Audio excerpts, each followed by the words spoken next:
Muy bienvenidos a todos nuestros seguidores de la Sacristía de la Bandé, a esta tertulia sacerdotal contrarrevolucionaria, a esta trinchera de la tradición católica y de la resistencia contra, contra la revolución antropológica que tenemos enfrente, que está destruyendo Occidente y lo que fue la cristiandad.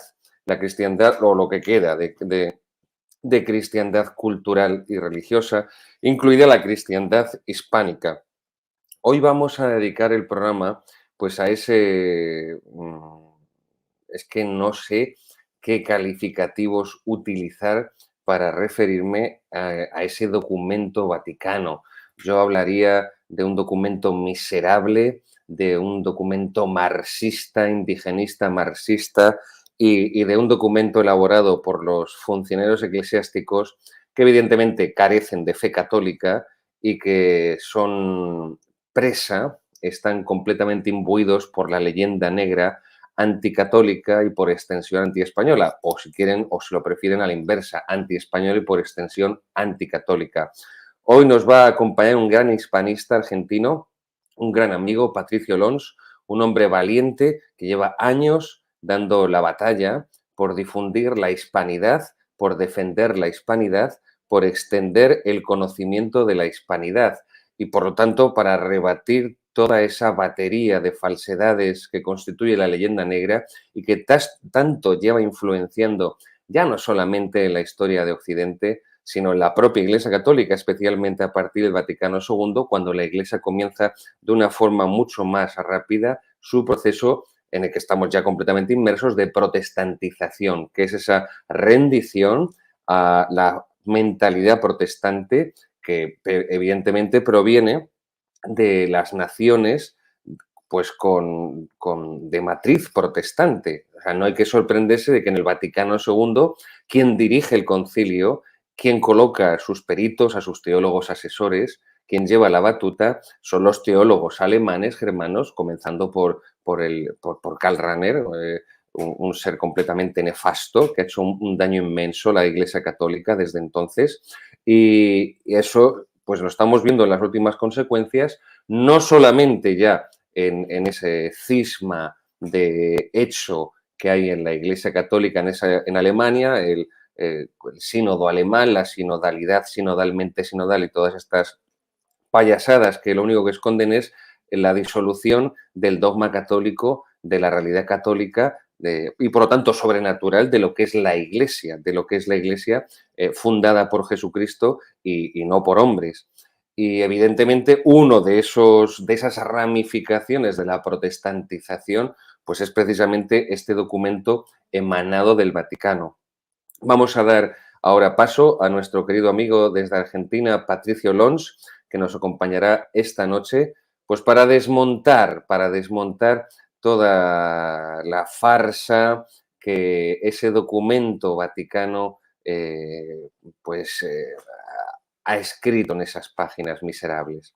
Vamos allá.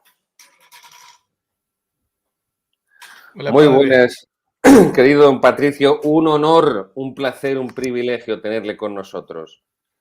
Bueno, el honor es todo mío. Me siento muy honrado y al final porque yo soñaba con aparecer algún día en este canal.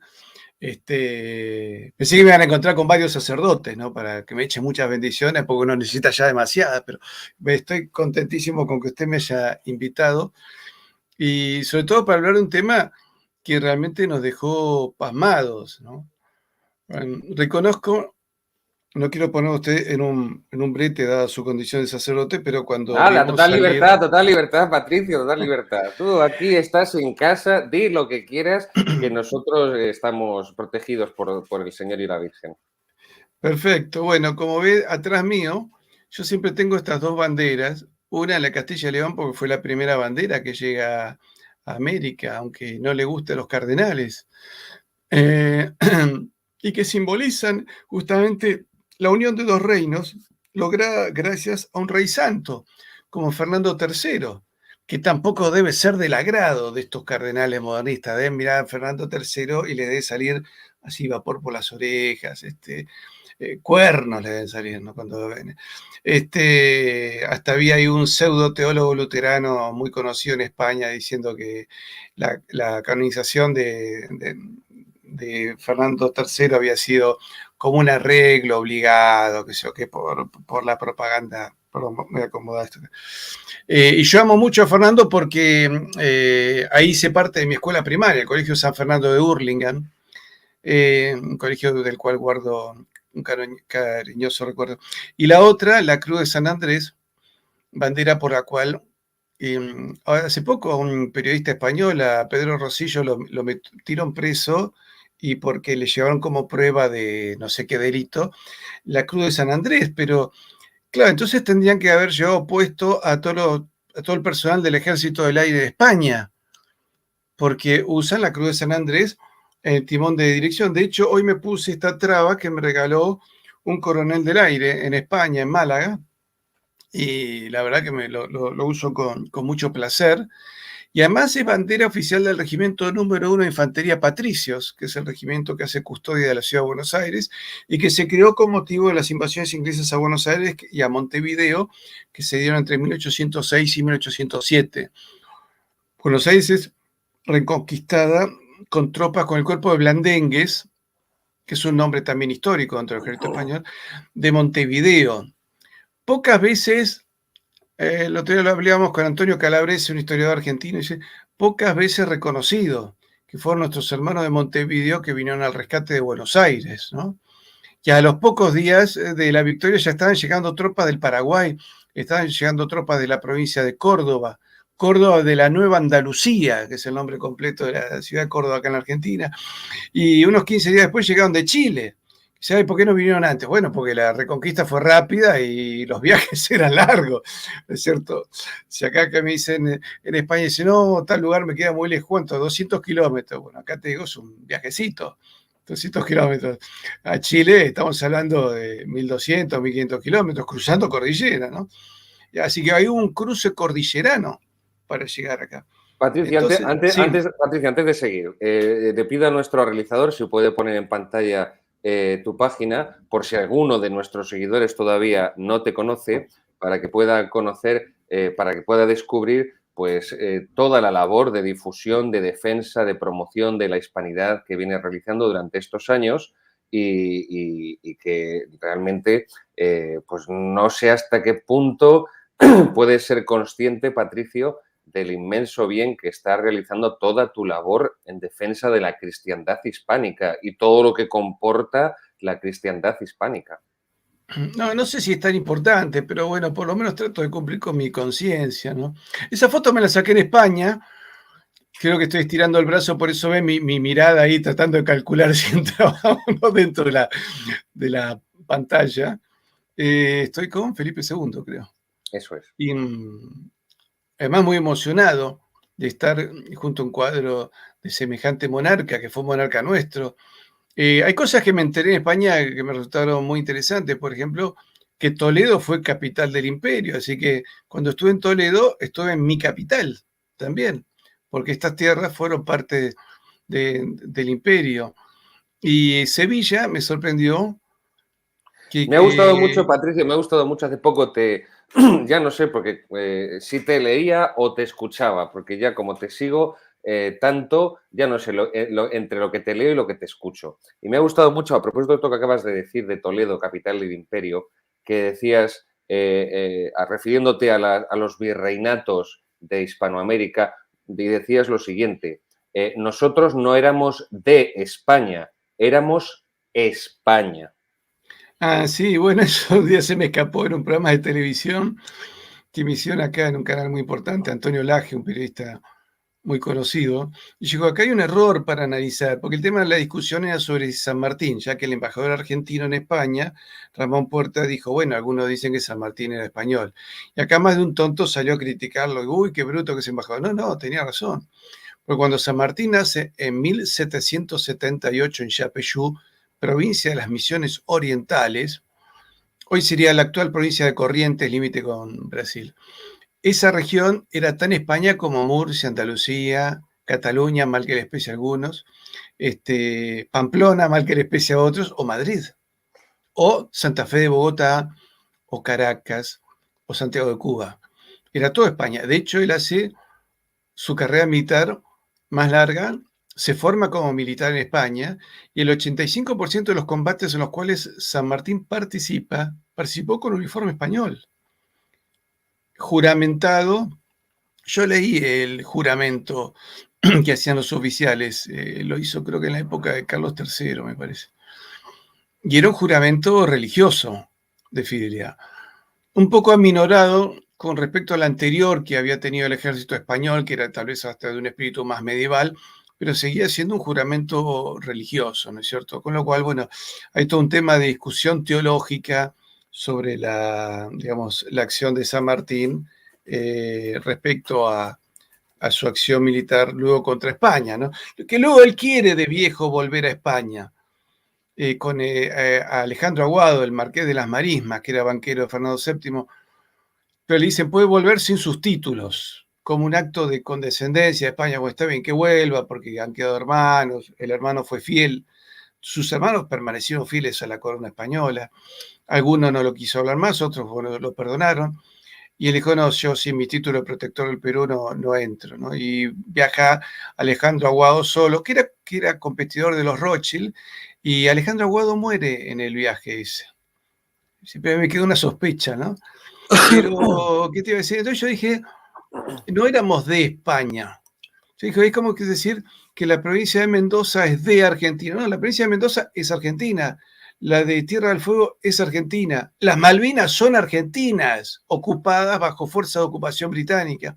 Buenos Aires es Argentina, no es de Argentina. Entonces, yo creo que ahí había un error de comprensión y que costaba mucho hacer que el argentino entendiese lo que había pasado, ¿no es cierto? Entonces, bajo ese manto de error, es que muchas cosas no se podían entender, ¿no es cierto? Y bajo ese mismo manto de error no se entienden, a ver, lo que está pasando ahora y lo que dijo el Vaticano.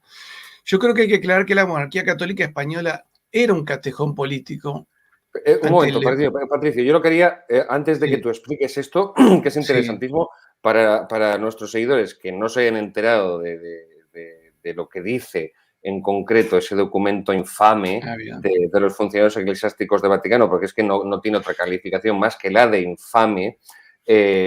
Hago un breve resumen. A comienzos del mes de abril, pues, pues uno de los dicasterios de la curia romana emana este documento en el que rechaza lo que denomina como doctrina del descubrimiento. Y por lo tanto se está refiriendo a los documentos papales, a las bulas, de una manera particular a la bula de Alejandro VI, Inter Cetera, del año 1493. Yo esta la he visto en vivo y en directo en la Catedral de Toledo, en una exposición sobre el cardenal Cisneros, cuando fue el aniversario, el quinto centenario, en el 2017, perdón, en el 2017. Bien, Alejandro VI en esa bula Inter Cetera, y tenemos a Alejandro VI, el Papa español, la dedica o la dirige, mejor dicho, de los reyes católicos, Fernando e Isabel de Castilla.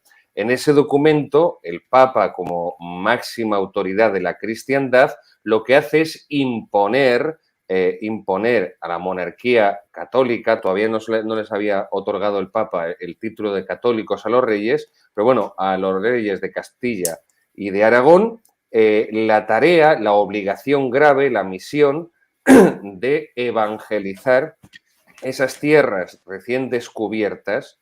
Os mandábamos en virtud de santa obediencia, dice Alejandro VI en la Intercetera, en esta bula, os mandamos en virtud de santa obediencia que, haciendo todas las debidas diligencias del caso, destinéis a dichas tierras e islas varones probos y temerosos de Dios, peritos y expertos para instruir en la fe católica e imbuir en las buenas costumbres a sus pobladores y habitantes. Y esto además los reyes católicos lo tomaron siempre muy a pecho, los Augsburgo, los Austrias lo tomaron muy a pecho. Esto se empieza a relajar ya con los Borbones. Bueno, no vamos a entrar ahí, pero bueno, se empieza a relajar con los Borbones, pero siempre la monarquía hispánica tomó muy en serio la evangelización y máxima además cuando gracias a los Reyes Católicos y al Cardenal Cisneros se realiza efectivamente la reforma eclesiástica de España y los misioneros, yo lo digo en uno de mis libros o una de mis obras, Verdades y mitos de la Iglesia Católica, la historia contra la mentira, editorial Actas.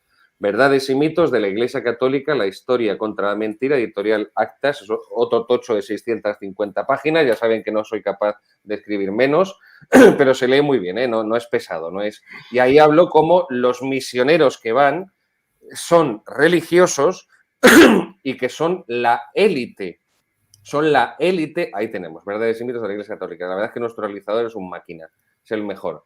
Pues Verdades y mitos de la Iglesia Católica, la historia contra la mentira, editorial Actas. Pues bien, lo que hacen los Reyes Católicos es enviar como evangelizadores de América a la élite de la élite, a la élite de la Iglesia reformada ya en España gracias a Cardenal Cisneros, que son mentes brillantes, muchas de ellas formadas en la Escuela de Salamanca. Ahí tenemos a misioneros franciscanos, dominicos, por ejemplo, que son los de la primera evangelización especialmente, de una manera particular, que son realmente hombres de una gran capacidad intelectual y que el resto de sus vidas van a pasarlo enseñando a los indígenas el Padre Nuestro, el Ave María, el Gloria, el Credo, los sacramentos, la misa, a leer y a escribir. Es decir, que toda esa sabiduría y esa inteligencia la van a poner al servicio del desarrollo de los indígenas y de su formación intelectual. Y además eran la élite porque eran personas que vivían una vida de consagración a Dios muy austera y muy obediente y muy fiel, muy observante de sus correspondientes reglas, cada uno en su congregación. Luego, bueno, pues como ya sabes, Patricio, que una de las cosas que más le gusta al Papa Francisco es condenar el proselitismo y maldecir el proselitismo y denigrar el proselitismo, que no otra cosa es el apostolado, evidentemente. Bueno, pues este documento, pues lo que hace, evidentemente, es rechazar.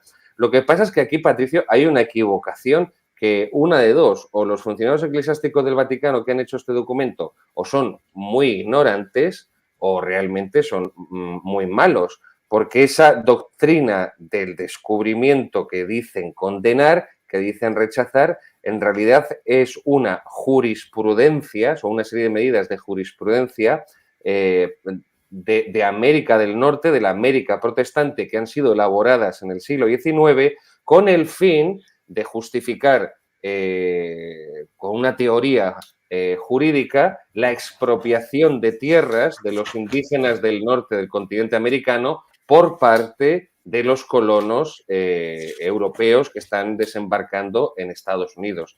Bueno, pues esto sería un poco pues lo que hay detrás de este documento, que lo más grave para mí, insisto, es el indigenismo comunista que destila cada una de sus frases, y lo peor todavía más aún es el relativismo cultural, porque este documento del Vaticano, yo les invito a que entren a la página del Vaticano y lo busquen, eso sí, procuren tomar mucho omeprazol o van a tener ardores de estómago y mucha acidez y van a pasarlo muy mal.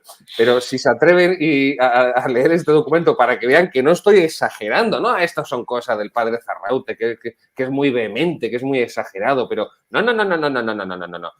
Muchas personas se han puesto en contacto conmigo después de ver el documental de Disney, Amén, Francisco Responde, para decirme que muchas veces me quedo corto en mis críticas, o sea que incluso hasta soy generoso y benévolo. Bueno, pues les invito a que lean ese documento. Para mí lo más grave, Patricio, todo el documento es el relativismo cultural, el nihilismo cultural que llega a expresar de manera tal en el que dice que todas las culturas son iguales, o sea, las culturas precolombinas, de los aztecas, de los incas. Bueno, ahí tenemos al Papa Francisco cuando estuvo este verano en julio en Canadá con los chamanes y demás. Pero si nos puede poner nuestro realizador cómo era la cultura precolombina de aztecas y sobre todo de aztecas, pero bueno, también de los incas y de otras tantas naciones. Bueno, pues el relativismo cultural que nos diga que todas las culturas son iguales, entonces es igual los sacrificios humanos que se hacían en el mundo precolombino. Ahí tenemos un grabado de la época, esto no es un montaje, es un grabado de la época.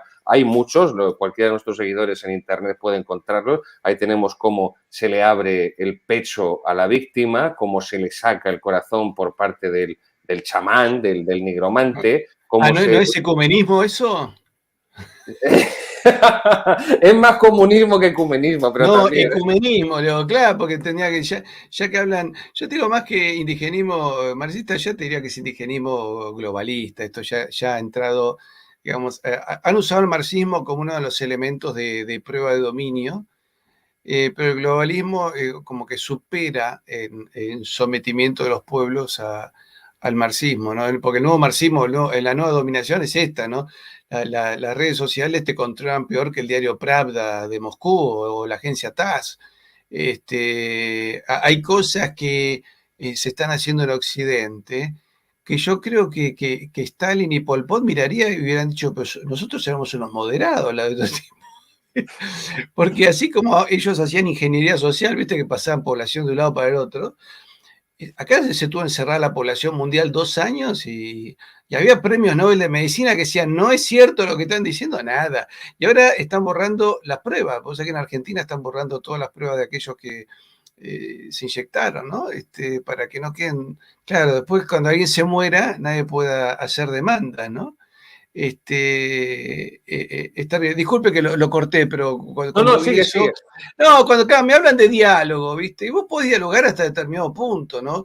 Mira, lo estaba viendo el otro día, a Bertrand Dongo, este muchacho que es camerunés, que milita en España en política, entrevistando a un comunista, ¿no? Y el comunista dice, bueno, ¿cuál es el problema si matamos a algunos curas? ¿Cuántos matamos? ¿20, 30, 70? Dice. Bueno, creo que en Cataluña murió 9.000, ¿no es cierto? Y dice, pero ¿sabe qué? Esos curas, le decía el comunista, como si hubieran, dice, eran gente mala porque se defendían. Ah, bueno, ¿qué crees? Que encima te agradezcamos que te mandemos un pan dulce para Navidad.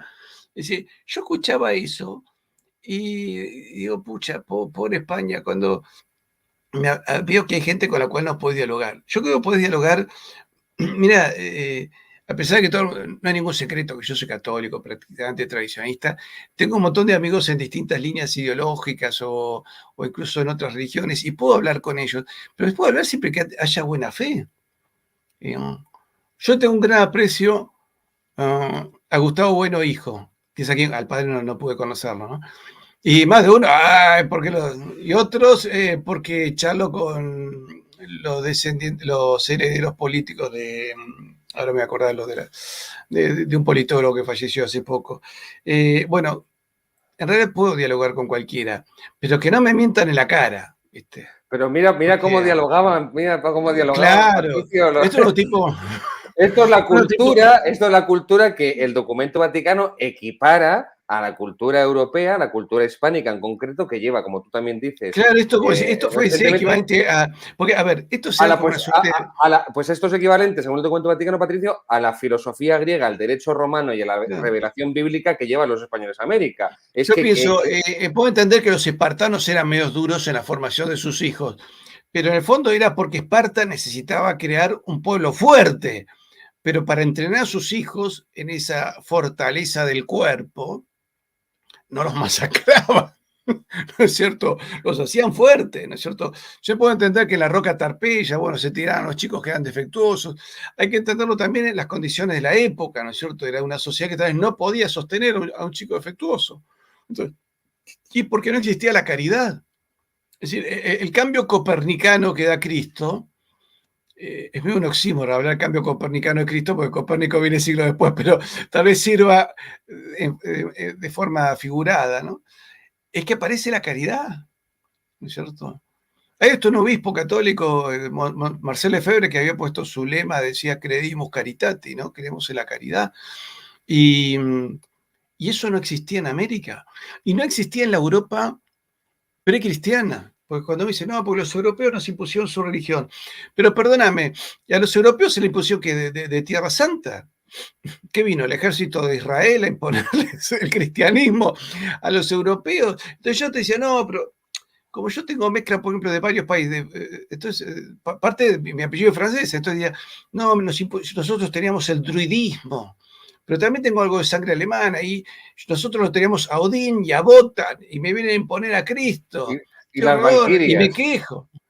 y el Valhalla. Oye, pero mira, hay una cosa que siempre, Claro. Patricia, hay una Entonces, cosa para que... que cierro, espera que cierro con algo. Hay que entender que los indios vivían en un espíritu de angustia espiritual. Ellos entendían que de alguna manera existía una forma de pecado y que había que irlo purgando a lo Reparando. largo de la vida con sufrimientos, pero era fatalista. Ellos esperaban como un final de su vida, una suerte de Ragnarok, como tienen digamos, el paganismo y la mitología nórdica, pero de menor nivel, porque incluso tenían un problema, que ellos no tenían memoria histórica, más de una generación o dos. Porque recordemos que también muchas de estas tribus salvajes, los aztecas, los incas hicieron lo mismo, le borraban la historia a los pueblos anteriores. Entonces cuando uno dice, no, pero mira lo que era la construcción de Yucatán, ¿sabes qué? Los incas y los aztecas no tenían idea cómo se ha hecho Yucatán, Tiwanaco, Machu Picchu, porque habían sido hechos previamente, y los pocos códices que habían hecho algunos pueblos fueron destruidos por los aztecas, y los incas también tienen la costumbre de borrarle la memoria a las tribus que dominaban. Por eso, yo algo que descubrí hace pocos años, hay una palabra en araucano. Los araucanos son una tribu del sur de Chile, que es Huinca. Y a mí de chico mi padre me decía, Huinca significa cristiano. Hay una ciudad en la provincia de Córdoba que es Huincarrenancó, que quiere decir cristiano muerto en araucano. Pero yo después descubrí que en realidad, yo decía, bueno, pero ¿cómo, a ver, ese indio podía entender lo que era un cristiano? Podía entender lo que era un blanco, en todo caso. Y no, descubrí que era como lo extraño a ellos, lo que viene de los incas, lo huinca. ¿Por qué? Porque los araucanos habían escapado, y todas las tribus, los calchaquíes, un montón de tribus que habían logrado llegar al norte argentino o a distintos lugares de Chile, era porque venían escapando del incanato. Pero además uno hablaba, el inca común, el ciudadano común, sabía que tenían una dinastía de emperadores, pero no mucho más. No tenían una conciencia histórica. Por eso cuando ellos aceptan al cristianismo, y lo aceptan como una liberación, entonces sí les quedó como cierta tristeza atávica, porque ellos tenían una vida que cambia absolutamente. Esto es como te cayó una bomba atómica y te cambió absolutamente la vida. Cambiaron tus costumbres y lo que quedó atrás, quedó atrás. Entonces, por ejemplo, no tiene nostalgia.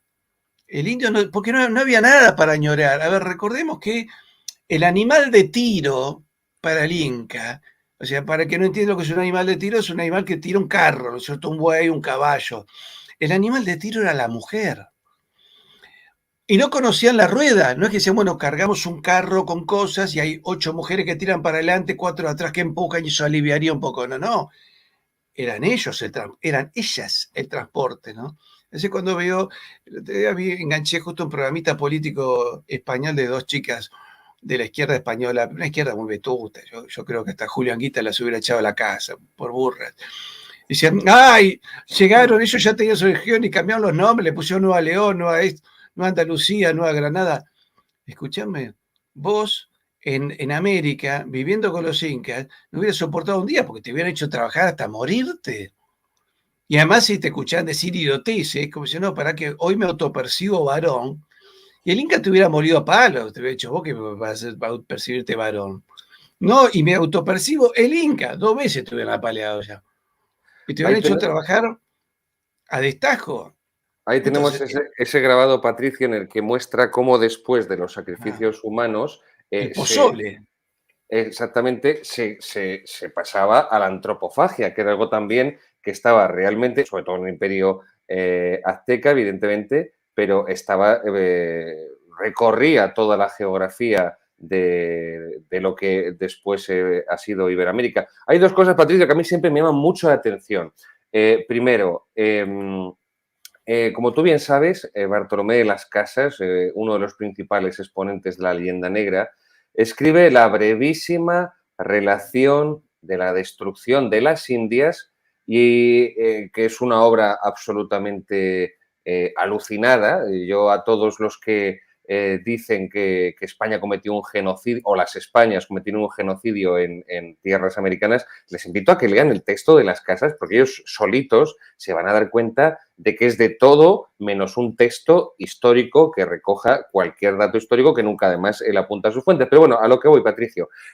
Siempre me ha llamado mucho la atención que la justificación angelical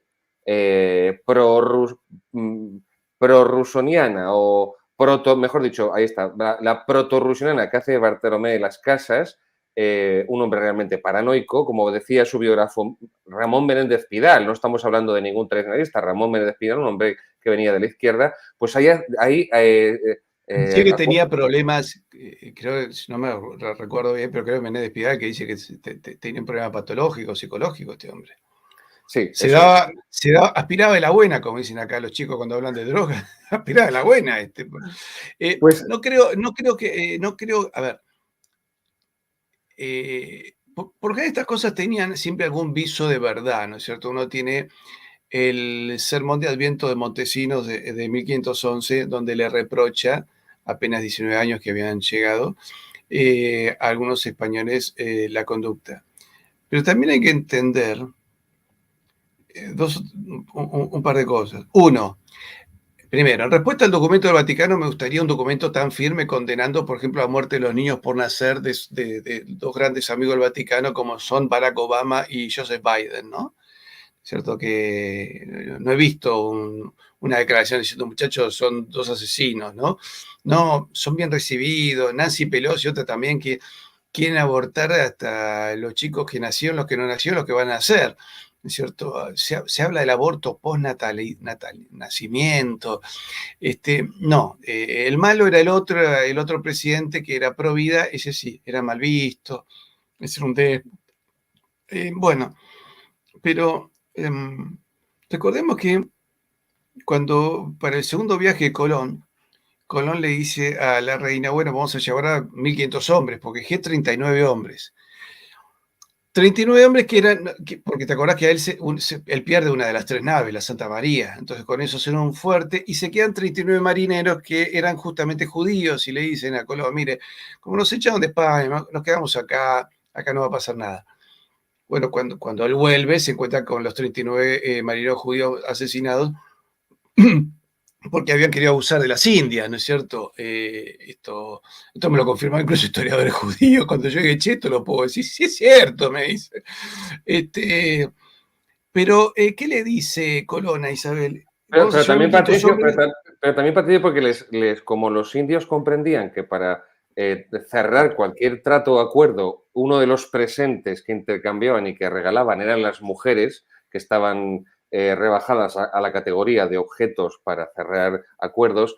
Más que lo que les pasó a esos españoles de Fuerte Navidad fue que se tomaron la mano y el pie y claro, pensaron que eran todas para ellos.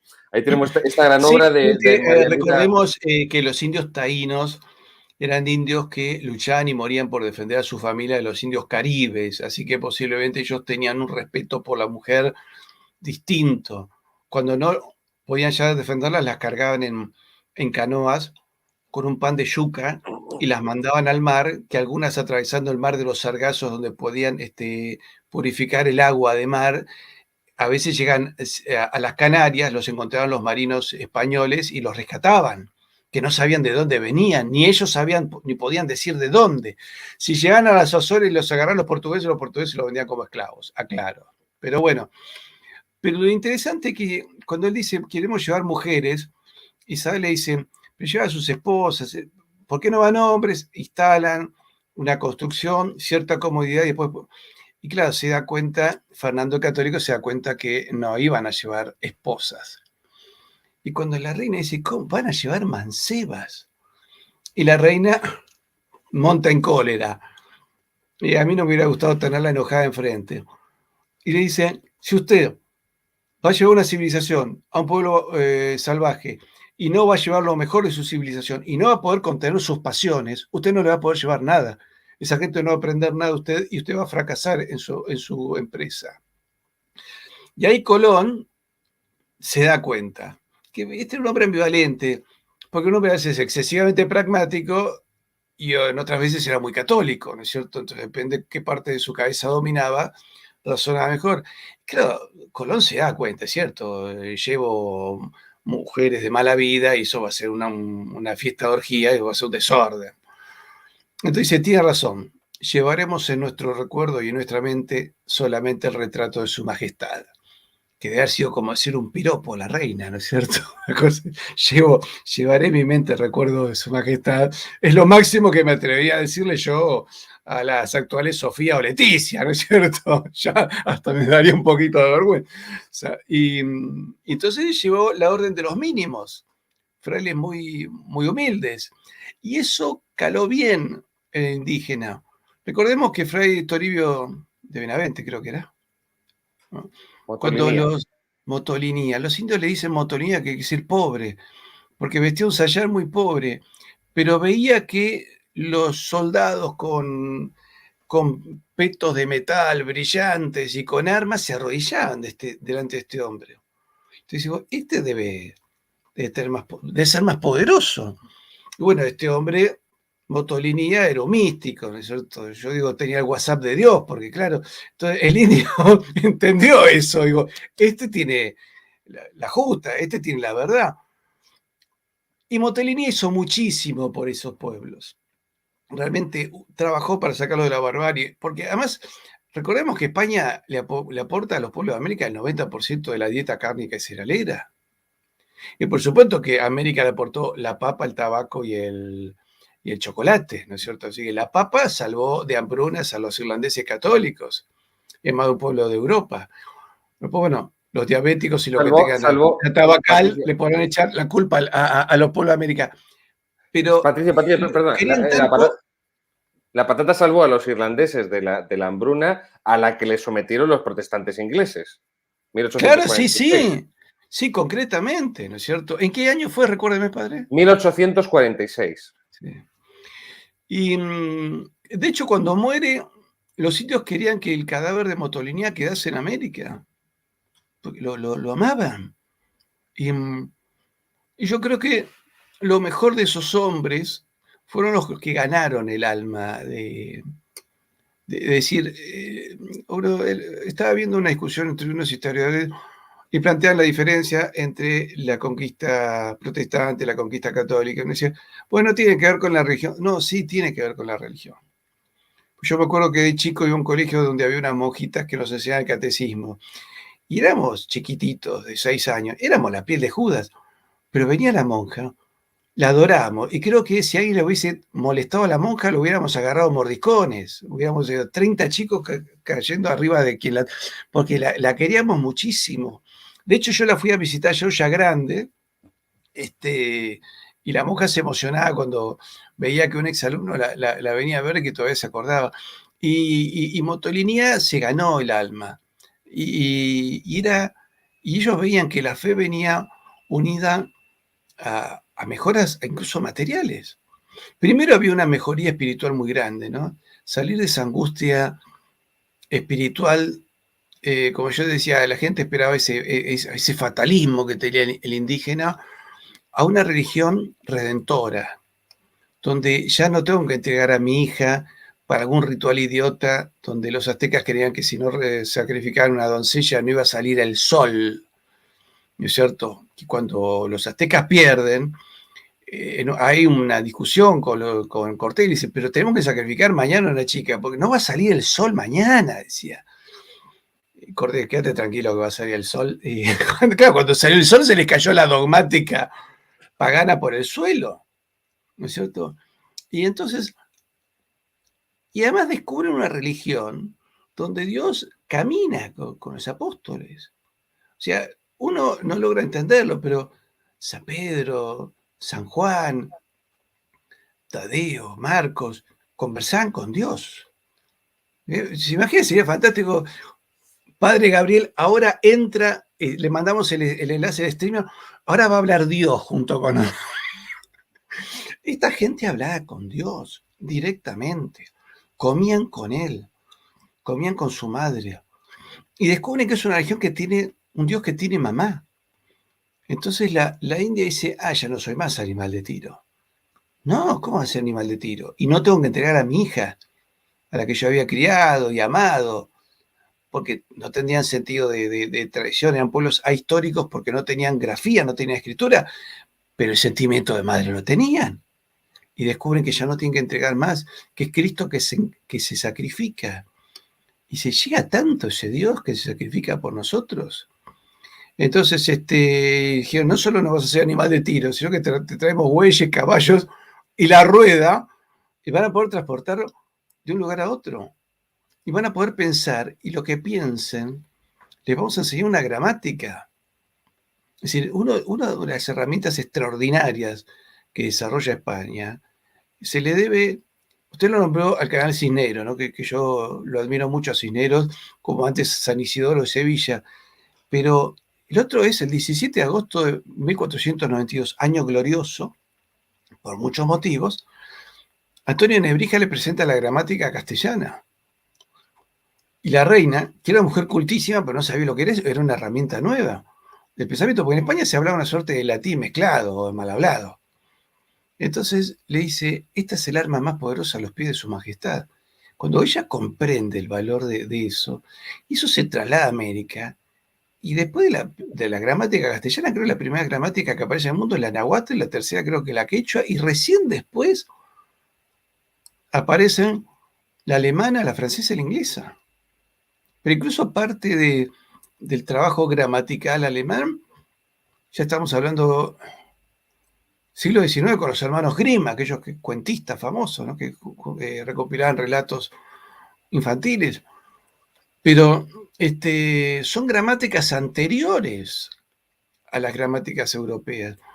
Y decir, bueno, hoy claro, tenemos este sistema y usted está en una punta de España y yo en Argentina y podemos hacer este programa en vivo, es fantástico. En aquel momento, la posibilidad de plasmar un pensamiento en un papel y que ese papel se pudiese trasladar a otro pueblo. Entonces, los pueblos indígenas, a medida que crecían de acuerdo al dominio del agua que tenían. Es otro tema para entender. Los pueblos pueden crecer de acuerdo al arroyo que tienen. Cuando crece la población, se juntaban en otro lugar. Y ese lugar había parientes de los anteriores. Y de golpe un hijo dice, bueno, ahora yo entiendo la historia, voy a saludar a mi padre, pero tengo que avisarle que voy a ir dentro de 3 lunas. Y en un papel, alguien le enseñaba a escribir, llegaba ese papel, y si el padre de ese hombre era analfabeto, se lo da al sacerdote y se dice, dentro de 3 lunas. Entonces tenía que esperar 3 veces que la luna aparezca de vuelta para que aparezca su hijo. Esos serán avances extraordinarios. Es decir, pensemos que esas pirámides, todos los pueblos que logran sembrar algo tienen algún manejo de la astronomía. Y por lo tanto, es bastante lógico que aparezcan las pirámides. Pirámides se encuentran en distintas partes del mundo. Uno tiene la idea de Egipto y América, pero incluso en Estados Unidos en algunos lugares también se han encontrado y hay muchísimo de eso. Pero muchos no vivían a la intemperie. Había muchísimas tribus, pero incluso en el sur de lo que hoy es Chile. Chile es muy frío. Yo cuando estuve en Chile hace un año, para mí fue una revelación, porque es un clima frío, corriente antártica, que pega contra la cordillera de los Andes, que son las más altas de América, mucho más alto que usted puede tener en España, estamos hablando de 7.000 metros, y baja el frío. Entonces el frío uno lo tiene de costado y de arriba. Con un clima donde encontrar 2 metros llanos es difícil. Uno necesita una topadora para poder armar una cancha de fútbol, porque todo montaña. Con indios que eran muy aguerridos y salvajes. No porque odiasen al español, odiaban a todo lo que viniese de afuera. Para ellos el español era igual que un inca. Y sin embargo, España logró dominar eso y llevar civilización y cultura. Entonces, volviendo, me perdí la parte, en la hilación de lo que estaba diciendo antes. Digamos, el cambio es tan grande, el cambio es tan valioso, que los indios adhieren en líneas generales de buena fe. No es que se les impuso. Sí es cierto que hay algunas críticas con respecto que hizo Blas Garay, un historiador paraguayo muy católico y muy hispanista, que hace una crítica puntual de la Compañía de Jesús en determinado momento en el Paraguay, en determinado periodo del siglo XVIII y determinado periodo del siglo XVII. Pero no es a toda la compañía, es puntual, y donde incluso hay sacerdotes jesuitas que critican de que no estamos teniendo es decir, faltamos a la caridad entre nosotros, y eso es un mal ejemplo para los indígenas. Y en algunos lugares, digamos, como había que ordenar esa civilización, se hizo a veces no con los mejores modos. Eso puede ser. Pero estamos hablando de un lugar puntual, y además porque yo no espero de que todos los sacerdotes no se equivoquen nunca, ¿no? Es cierto, uno ve una sotana y imagina, es el santo cura de Ars. Y bueno, puede que sea el santo cura de Ars, o puede que sea un sacerdote con mucha vocación y mal genio, ¿no es cierto? Acá tenemos, yo me veces me confesaba con un argentino que lo quería muchísimo, pero que te da mal genio. Y a veces uno lo saludaba y contestaba mal. Y después públicamente venía y pedía disculpas, para que todo el mundo viera que se humillaba, ¿no? Y pedía disculpas. Y a mí me da vergüenza, no me pida disculpas, padre. No, que estuve mal. Bueno, está bien. Entonces, son humanos, ¿no es cierto? Y les duele el hígado y tienen problemas como todo el mundo y pierden la paciencia. Entonces, pero en líneas generales uno ve que esos pueblos logran salir de un espíritu de angustia. Y eso es muy importante. Sí, en algunos de ellos ha quedado como cierta tristeza porque hay un corte, lo que eran. ¿Era algo bueno? No, pero era lo que eran. Y aceptaron el cristianismo. Algunos lo aceptaron con muchísima alegría. Uno en México ve, por ejemplo, muchísimos sacerdotes católicos de etnia indígena, que a veces tienen el apellido español y entre un 10% español. Y otros, bueno, igualmente han sentido.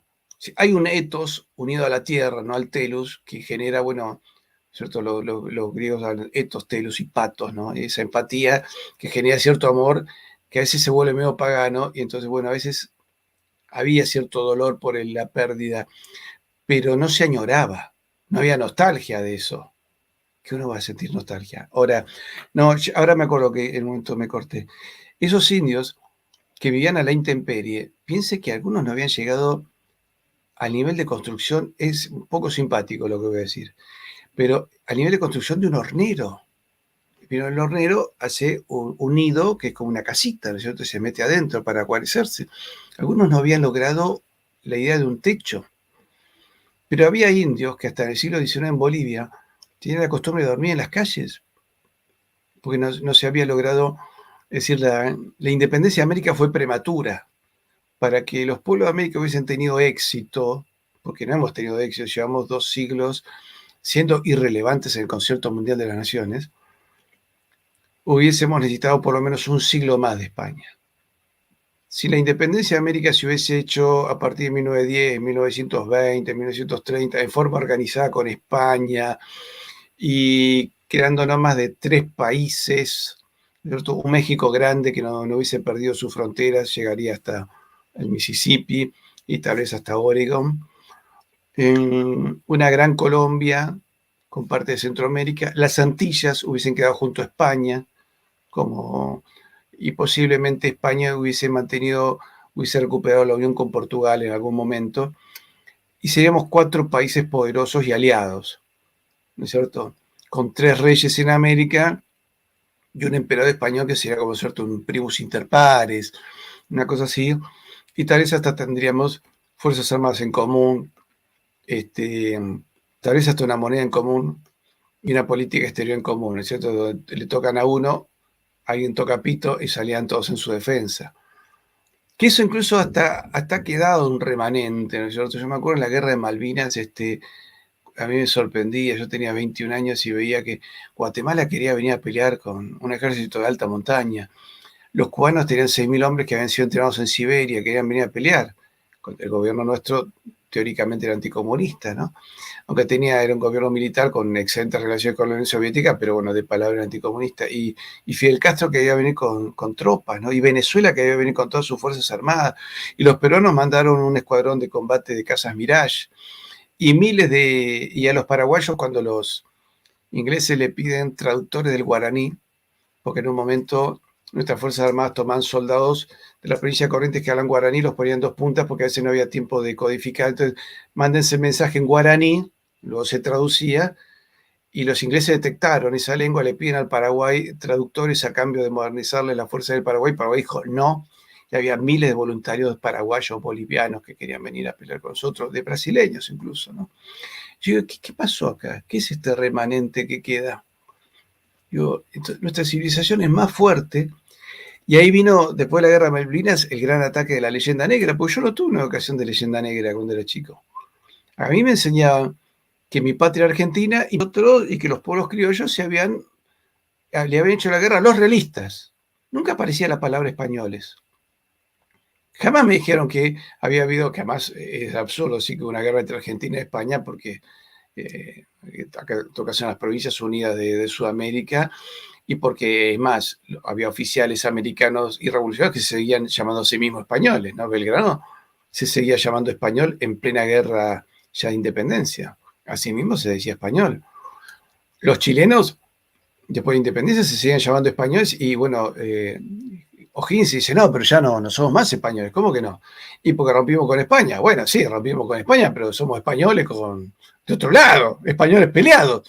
No, hay que poner Chile. Y ahí aparece el nombre de la República de Chile, ¿no es cierto? Pero sí ya tenía un nombre más histórico que nace medio del mutuo conocimiento entre españoles e indígenas. Ya nace de Viru, Piru, Perú. ¿No es cierto? Aparece el nombre, digamos que es un nombre realizado entre españoles e indígenas. Y entonces yo creo que todo eso todavía está. Acá nos dice el amigo de Costa Rica, ¿no? Esa nación se encuentra en nuestras raíces, tenemos una fe en común que es lo primero que debemos rescatar y que no la pueden destruir esta fuerza del mal que nos desgobierna actualmente. Yo lamento mucho, padre, esta declaración del Vaticano, porque me quita las esperanzas como argentino de tener alguna vez un país libre. Y yo quiero un país libre en plena fraternidad cristiana, no cualquier fraternidad, plena fraternidad cristiana con todos los hermanos que hablan español y especialmente con la madre patria. Que además queda, mira, cuando vino Juan Carlos y Sofía acá, fue a un acto en el monumento de los españoles se llama, que es un cruce de avenidas, un lugar muy amplio. Eran cientos de miles de personas queriendo ver al rey. Es más, había toda una guardia, una mujer con un bebé llegó y haciendo un esfuerzo que lo quería saludar y cuenta que Juan Carlos lo vio y dijo, señora, el bebé, cuida al bebé, dice, y todo el mundo grabó esa cosa que ella que lo quería saludar y él que la quería aconsejar, y dice, cuidado con el bebé, que con tanta gente. Y fue muy, muy, muy recordado, ¿no es cierto? Yo lo vi a Felipe, vino acá, está en la provincia de Córdoba, hubo gente que lo vio, le gritó, vio al rey. Y son argentinos que se sienten absolutamente argentinos, pero algo que hay un remanente. Yo digo, esto es como la búsqueda de la felicidad, padre. El hombre busca ser feliz porque intuye que alguna vez existió, ¿no? ¿Existió el jardín del Edén? Sí. Después la humanidad no ha vivido en felicidad. La gente puede tener momentos felices, pero decir que todo está terminado, como dijo alguna vez un César Romano, no es cierto. O la idiotez del fin de la historia de Fukuyama, ¿no? Esas cosas no existe el paraíso en la tierra. Pero uno añora esa felicidad porque sabe que existió y que en el fondo es deseo de Dios que seamos felices. No nos da la felicidad, pero nos acompaña en las angustias, ¿no es cierto? Y hay que entender que nos acompañan los sufrimientos. Dice que Dios sufre en las alturas, no, pero lo hizo a través de su Hijo en el momento que lo tuvo que hacer.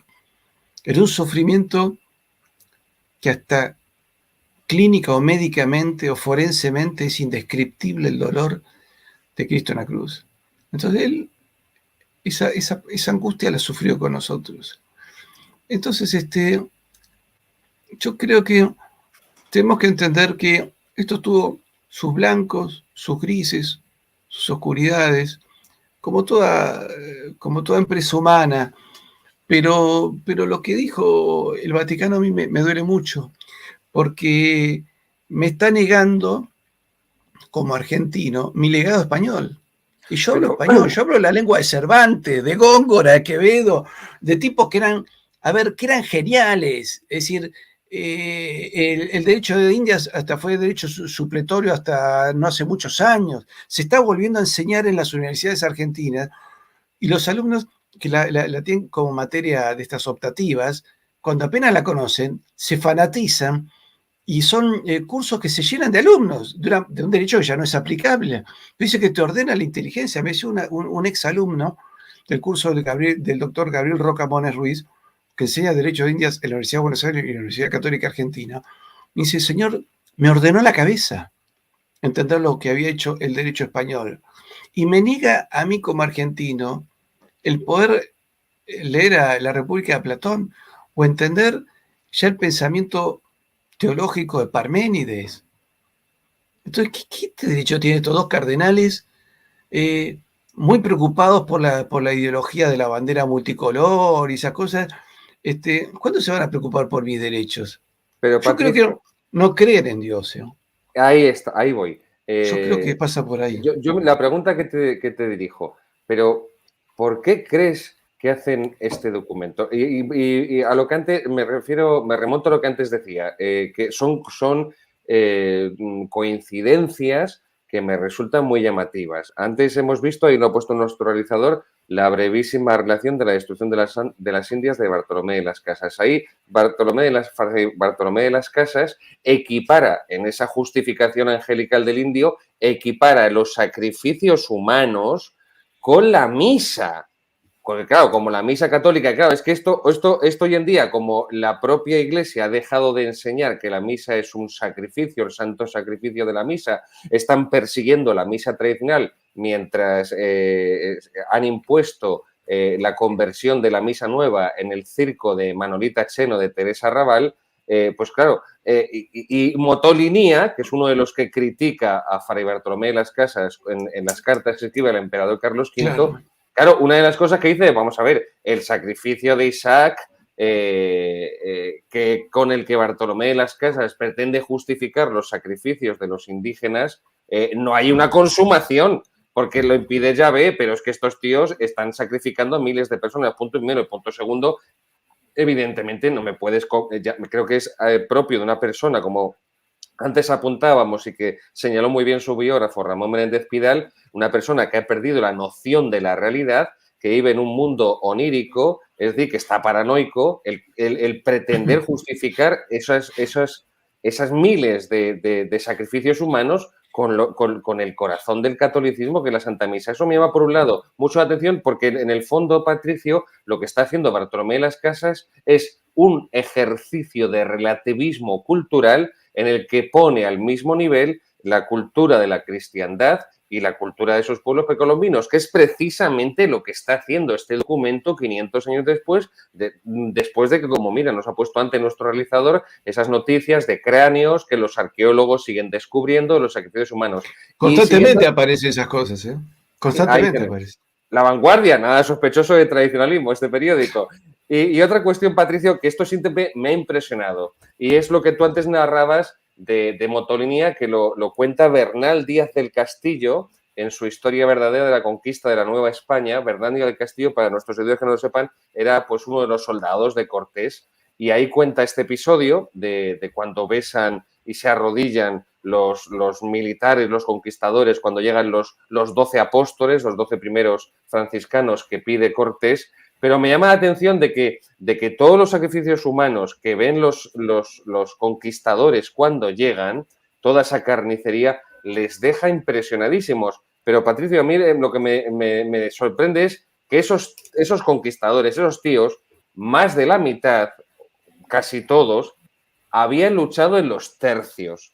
Eran gente que se había bregado en guerras, había visto carnicerías en los campos de batalla, Y aún así, cuando ven esto, se quedan todos blancos, blancos.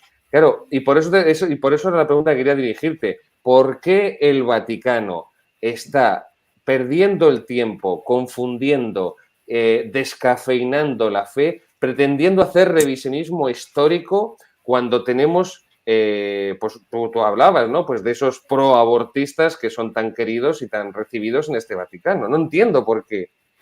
Mire, en primer lugar, yo Bartolomé Las Casas, que algunos dicen que era falso converso, tenía un espíritu realmente de subversión social, porque por un lado habla en defensa de los indios, pero mal, porque los sacerdotes que sí defendían y le llevaban progreso a los indios no coincidían con él. Y por otra parte, él quería llevar esclavos africanos. O sea, con lo cual se da cuenta que está creando una subversión en América y otra en África, porque digamos, la esclavitud de los pueblos africanos es sacar a gente de su condición natural y llevarlos a otro continente, con otra lengua. Realmente nada que ver con la idea de evangelizar africanos, que sí era un proyecto que tenía Isabel la Católica, ¿no? Entonces yo ahí veo un espíritu de subversión muy, muy, muy grande y muy desagradable. Y creo que con respecto a estos cardenales, yo acá estaba notando, ¿no? Tienen primero miedo a la verdad, pero luego rechazo. Y luego terminan teniendo odio a la verdad. Y tienen un odio, un fidei muy profundo.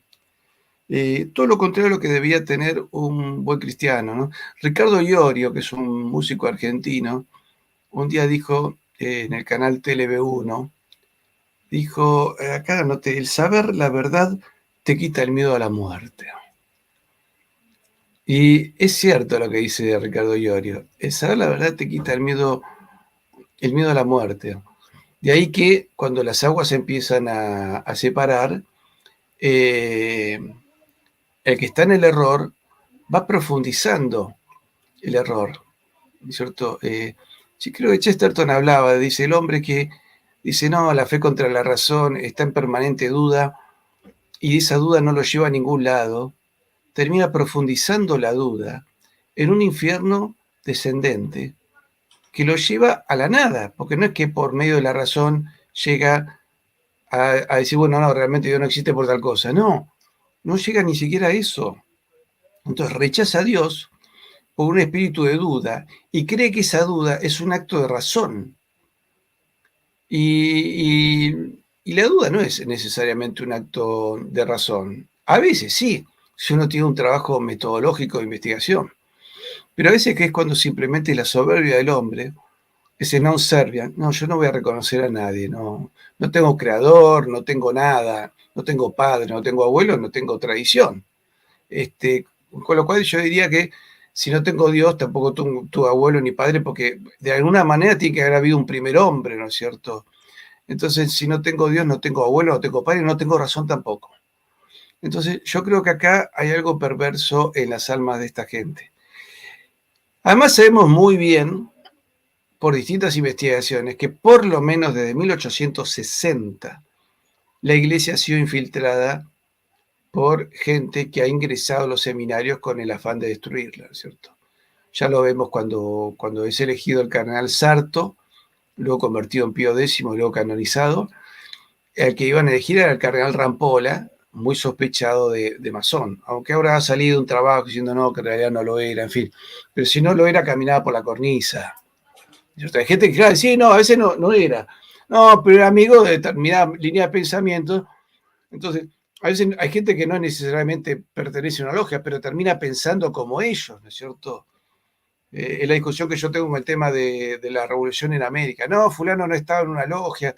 Digo, mira, un señor es comunista si solamente está afiliado al Partido Comunista o si tiene toda una biblioteca marxista y le lee, le encanta y lo defiende en todos lados y hasta los vota. Si es comunista y no está afiliado, pues no tuvo ganas. Pero a veces es como se piensa, ¿no? Entonces yo creo que esta gente tiene eso, tiene un odio a la verdad que se muestra. Mira, acá hay algunas cosas falsas, pero que el Papa esté besándole la mano. Es que esto te abre las carnes, Patricio. Déjame Que el Papa, jorobar. el vicario... Esto es una, a mí que me digan que es una... Que el Sí, vicario me de dice, Cristo, Patricio, se ponga a besar las manos a un chamán, a mí esto me abre las carnes. Me abre las carnes como yo me lo católico, como crucé sabe. cuando era cardenal en Buenos Aires, ¿no? Y le quise besar el anillo y tiraba para atrás. Dice, rece por mí. No, yo esperaba que el cardenal primado, el jefe de la iglesia, del fondo de la Argentina, me dice una bendición. Dice, no, rece por mí. Y no se entiende el peso de España. Mira, en Sevilla me di cuenta, me decía un amigo sevillano, Pepe Benavide, dice, vos pensás que el obispo de Sevilla en su momento tuvo más gente bajo su jurisdicción que el mismo Papa, porque él dependía del obispado de México y por lo tanto del obispado de Filipinas. Y toda esa gente, mire, yo hace unos años atrás vi un documental que mostraban ¿cómo se dice cuando se mezclan ritos, religiones? Ecléctico. No, pero ahora me va a venir la palabra. Era en Alaska. Un matrimonio joven se iba a casar por iglesia católica, pero dentro de la ceremonia le iban a agregar alguna ceremonia pagana. Y entonces entrevistan a la abuelita de uno de ellos, que era una esquimal. Estos eran todos esquimales católicos. Y la abuelita dijo, estoy horrorizado con esto, me dice. A ver, que se entienda que el cristianismo nosotros nos liberó, por ejemplo, de los sacrificios humanos que se hacían con los ancianos, que hacían los esquimales cuando un anciano se lo llevaba a lejos y que algún oso polar se lo comiese. Entonces, nos cambió la vida. Y esta viejita esquimal defendía incluso la misa en latín. Ella decía que el rito católico en latín, ella la había elevado espiritualmente, cuando no es su lengua original, porque los esquimales o la tribu de los inuit tienen posiblemente un origen mongol. Necesitamos gente que vino por el estrecho de Bering. Entonces, su origen es otro. Sin embargo, ella valoraba que la misa en latín era la que la había a ella elevado.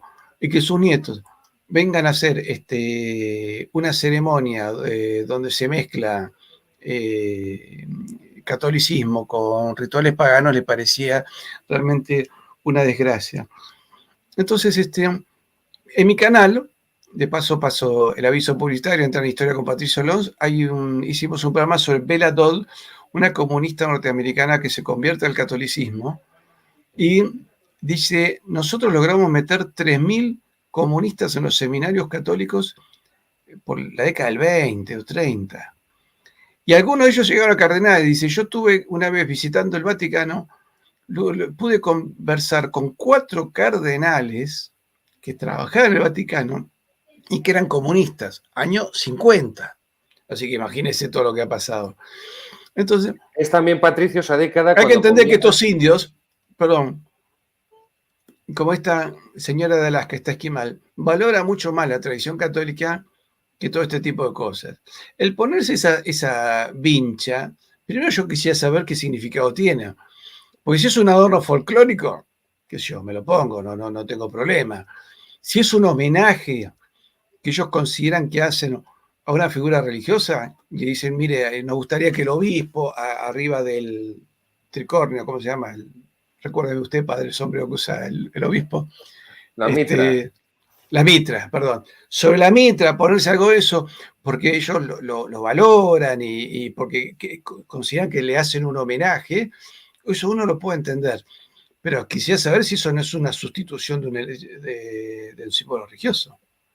A mí lo que me llama Porque la si atención, eso Patricio, me, es me que sustituye mi mitra episcopal, no me la pongo. Si a mí un chamán me dice, mire, yo quisiera bendecirlo, no, usted no me puede bendecir. ¿Mm? Una vez una pastora evangelista me quiso, no, usted no me puede bendecir nada. Y si usted se estuviese muriendo, bueno, le agradecería que usted rece por ahí, pero yo estaría acá agonizando pidiéndole a usted que se convierta. Y estaría rezando un pésame, si no me confesé y estoy en pecado mortal, pidiéndole a Dios por mi conversión y por su conversión, y pidiéndole perdón por mis pecados, con atrición y contrición, y pidiéndole que usted se convierta. No le estaría reconociendo a usted, si María Antonieta rechazó los sacramentos de un cura juramentado, esto que había creado la Revolución Francesa, cuando le traen esos curas constitucional, no sé cómo ahora no me acuerdo cómo decían, pero esto es un chiste, ¿no es cierto? A Tomás Moro creo que quisieron meter un pastor anglicano, que sería un sacerdote católico apóstata en aquel momento, y lo sacó vendiendo almanaques, ¿no es cierto? Yo no reconozco nada. Ojo que esto, Juan Pablo II también en Bari los invitó, y me acuerdo que había también un Siux rezándole a Manitú, ¿no es cierto?, a su deidad, y echando humo, y se puso una imagen de Buda en el altar donde San Francisco celebraba misa. Esa iglesia se cayó y lo único que se salvó fue el altar, pero por mérito de San Francisco, no por Buda. ¿Mm? Y cuando, ¿cómo es? Reconoció a la pseudo obispesa luterana de Suecia como si fuera una par. Lesbiana también. Rechazando a ver San Benito de Nurcia, que es el patrono de Europa, que es un hombre que codifica, que le da un avance enorme a Europa. Y me acuerdo que la iglesia de San Benito se vino abajo, una iglesia centenaria, ¿no es cierto?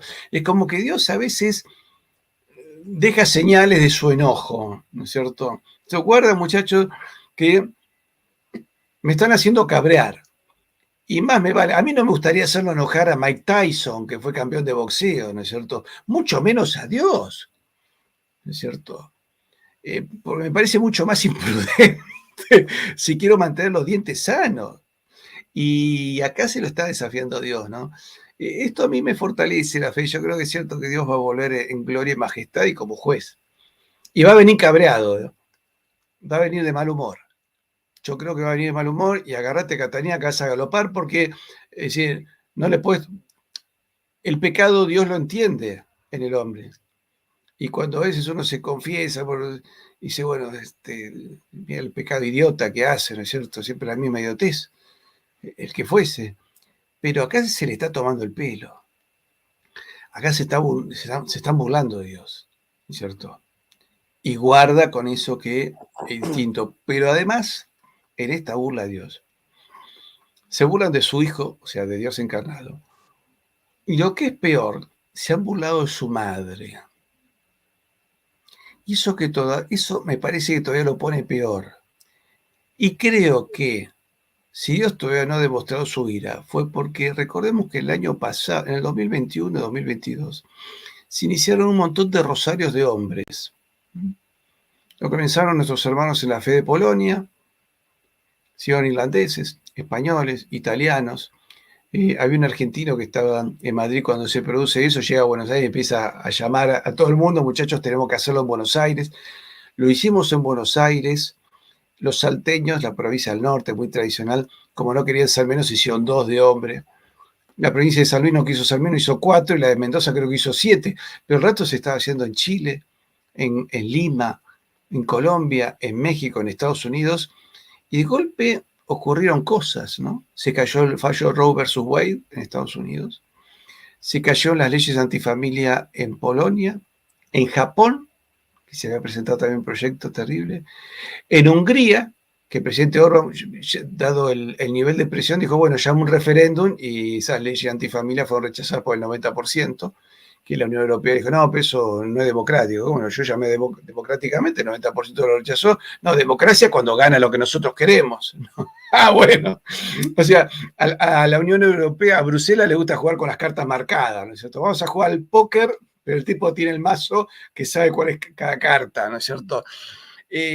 Ocurrió, y todo el mundo le iba a entregar la soberanía a la Organización Mundial de la Salud, que es una entidad privada, no es una entidad supranacional, aunque fuese supranacional no habría por qué aceptarla. Y curiosamente, gracias a los hermanos del África, se rechazó. Y vemos África, un continente que ha sido escarnecido, vilipendiado, robado, sometido, esclavizado. Vemos una iglesia católica que florece, vemos una pluma como la del cardenal Sara, que a la hora de defender la cultura europea la defiende mucho mejor que muchos cardenales europeos. Si a mí me dicen hoy, che, mira, puedes elegir al Papa y no poner a Sara. Y es africano y sí, conoce bien la cultura europea y el valor que significa para África. Él dijo, la misa no está para mostrar mi cultura, la misa bautizó a mi cultura africana, ¿cierto? Y cuando lo vemos hablar de teología o de liturgia, es un hombre de pensamiento profundo. Y siempre hay que reconocer, Tiene- Patricio, que a él, y lo reconoce en muchos de sus escritos, el cardenal Sara, él fue evangelizado por los misioneros del Espíritu Santo bajo la dirección, bajo ese plan de evangelización que se parecía en muchos elementos al que desarrollaron los españoles en Hispanoamérica, que desarrolló ese grandísimo apóstol que fue Monseñor Lefebvre. Mm. Y curiosamente, creo que la congregación de Lefebvre había sido fundada, no sé, 50, 100 años antes, digamos, la que lo lleva a él a África, por un judío que se convierte y que escribió unos libros de teología católica muy, muy, muy profundos, ¿no? Sí. Yo hace poco charlaba con un muchacho católico cuando me dice el apellido original, ¿qué apellido es ese? Me dice, no, soy judío de origen. ¿Y tus padres se convirtieron? No, mis padres no practicaban nada, mis abuelos tampoco. Yo me hice católico. ¿Y a qué se debe? Y esto, empezando a analizar el tema de la hispanidad, me di cuenta. Y yo lo que hice simplemente, cuando algún amigo judío me reprocha, dice, no, muchachos, yo actualicé el software. Dice, ¿por qué? Porque Cristo vino a cumplir lo que estaba en el Antiguo Testamento. Y además en el Antiguo Testamento dijeron que iban a hacer en Belén, que lo iban a crucificar, que no le iban a quebrar piernas, que lo iban a rechazar su propio pueblo. Está todo demostrado. Digo, si vos lees el Antiguo Testamento, tenés que hacerte que católico, le dice él. Entonces yo simplemente hice la actualización del programa, decía. Y me pareció muy gracioso. Y me dice, y yo realmente valoro eso. De hecho, él, su apellido, de origen eslavo, lo españolizó, ¿no es cierto? Se llama Luis del Río. Se lo pueden encontrar, aparece en las redes sociales, tiene un canal muy lindo. Y me dice, porque yo tuve una necesidad de adherir a esa España católica que me trajo la fe a la Argentina. Me dice, yo soy muy hispanista y muy católico porque soy un judío nacido en la Argentina, de origen. No me diga judío, me dice, porque ya no me siento judío, me siento católico. Y se consiguió una iglesia donde celebra misa tradicional y voy ahí. Entonces, me parece que estos cardenales o son infiltrados o son muy burros, pero lo que sí tienen odio a la verdad, ¿cierto? A ver, no está bien que un laico pretenda meterse en el alma de otras personas y menos de un cardenal, ¿no? De un príncipe de la iglesia, aunque le queda grande el título de príncipe a esta gente. Pero es lo que puedo conjeturar, es lo que el ejemplo que me dan, ¿no es cierto? Porque entonces, si el descubrimiento de América y traer el Evangelio no tiene sentido, entonces me están diciendo que la Argentina no tiene sentido tampoco. Pero, perdón, yo puedo entender que los estados nacidos por la independencia son estados incluso con un origen masónico, estados que nacieron como traidores al trono y al altar, y que no fue mal en América. Eso es cierto. Pero más allá de eso, lo que yo sí debo reconocer como Argentina, que hubo gente que murió por defender nuestra cultura y nuestra civilización y nuestra tierra. Muchos soldados en Malvinas luchaban bajo la fe de Cristo y diciendo que estaban orgullosos de la hidalguía española. Entonces, el teniente Néstor Esteves, que muere en combate, había un soldado que dice, parecía que buscaba las balas, porque nunca nos cuidaba a nosotros y no se cuidaba a él. Le escribió una carta a su padre que es maravillosa, y yo le recomiendo a todo español que la busque, porque se van a sentir orgullosos, donde dice, entre varias cosas que le dice a su padre, le escribe una carta muy linda a su novia, por si muere, ¿no? Invitándola a que sea feliz y que forme familia. Pero dice a su papá, papá, gracias por ser ese modelo de hombre, gracias por hacerme católico argentino de sangre española, ¿cierto? Y yo hace poco subí un video de un piloto en Mirage, que lo pueden encontrar en mi canal, que dice pilotos argentinos orgullosos de su herencia española. El mayor Puga, piloto Mirage, él hace un ataque contra una lancha de desembarco, hace blanco, pero cuando escapa un Harrier lo derriba, ¿no? Y él, bueno, logra sobrevivir y dice, estamos orgullosos de nuestra hidalguía española, de ser herederos de la hidalguía española. Con ese espíritu peleamos.